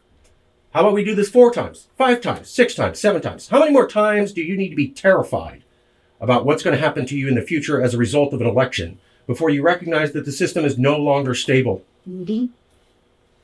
Furthermore, I point out that division in America is so high, I don't think it can ever be undone. There was a poll by the University of Virginia at Sabato Crystal Ball Center, and they said 78 and 82% of all Biden voters and all Trump voters view the other side as, quote, an existential threat to America. Existential threat to America is language that's typically used for an ISIS terrorist attack or a Russian nuclear strike on the Capitol. Now Americans are using that language to refer to essentially 80% of everybody in the other party. They view them equivalent to a terrorist or a national rival that could kill half of America. That's been out for a couple of years, and it has not gone down at all. Additionally, when we look at the climate, there seems to be no interest in calming things down. Well, I don't see conservatives reaching out for liberals and saying, let's calm it down. I don't see liberals doing it either. And one of the other things I pointed out was, you know, when Trump said, I don't know if I want to help you guys while people are dead and homeless and destitute, I had asked fellow Californians, tell me about those Republicans who said, you know, I voted for you, Trump, but this is too far. This is disgusting. You cannot treat other Americans like this. And you know the response I get from Californians? What Republicans are you talking about? That's the point. The president of America could say, I don't know if I want to help you while you're dead, dying, and homeless. And nobody in the other party balked at him, called him out, said that's wrong. And so I turn to Californians and I say, does that sound like a stable country? Does that sound like a country you want to be part of? Does that sound like a country you'd like to leave your kids to be desperate for? Or does it sound like a broken down state and you're one hair's breadth away from really horrible things happening? You know, one of the things, I'm a big hip hop fan, I won't go into it, but when they have a phrase in hip hop, believe me when I reveal myself to you. The other thing we've been pointing out is Kristallnacht. Some people think that that's far too far. But I always say, look, there's a difference between, there's 2 types of Jews who came out of Europe. The ones who saw how Hitler was talking and said, oh my God, this is going to get bad, and left. They're all alive. They had children. They had grandchildren. Their lines are still alive in America. Then there was another group of Jews who said, I know Hitler's saying this, and I know they passed this law, but come on, guys, it's just words. He doesn't really mean it. Come on, he's not really going to do it. Come on. They're all dead. All their descendants are dead. They never had children, and they never had grandchildren.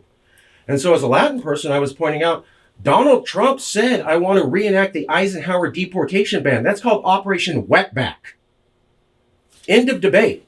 His vice president was only picked by Trump after he won his race in Ohio, after he ran a television commercial that said, do you hate Mexicans? Then he appointed Stephen Miller, the only person appointed by the Congressional House Caucus of Latinos, as an avowed white supremacist, and now he's the Undersecretary for Immigration. Kristallnacht. The signs are there. Oh, he doesn't mean it. Just relax. Calm down. I think it's time for you to figure out which group you're going to be in. The ones that are all dead or the ones that have their descendants decide and live on. I'll leave it there. Thank you very much.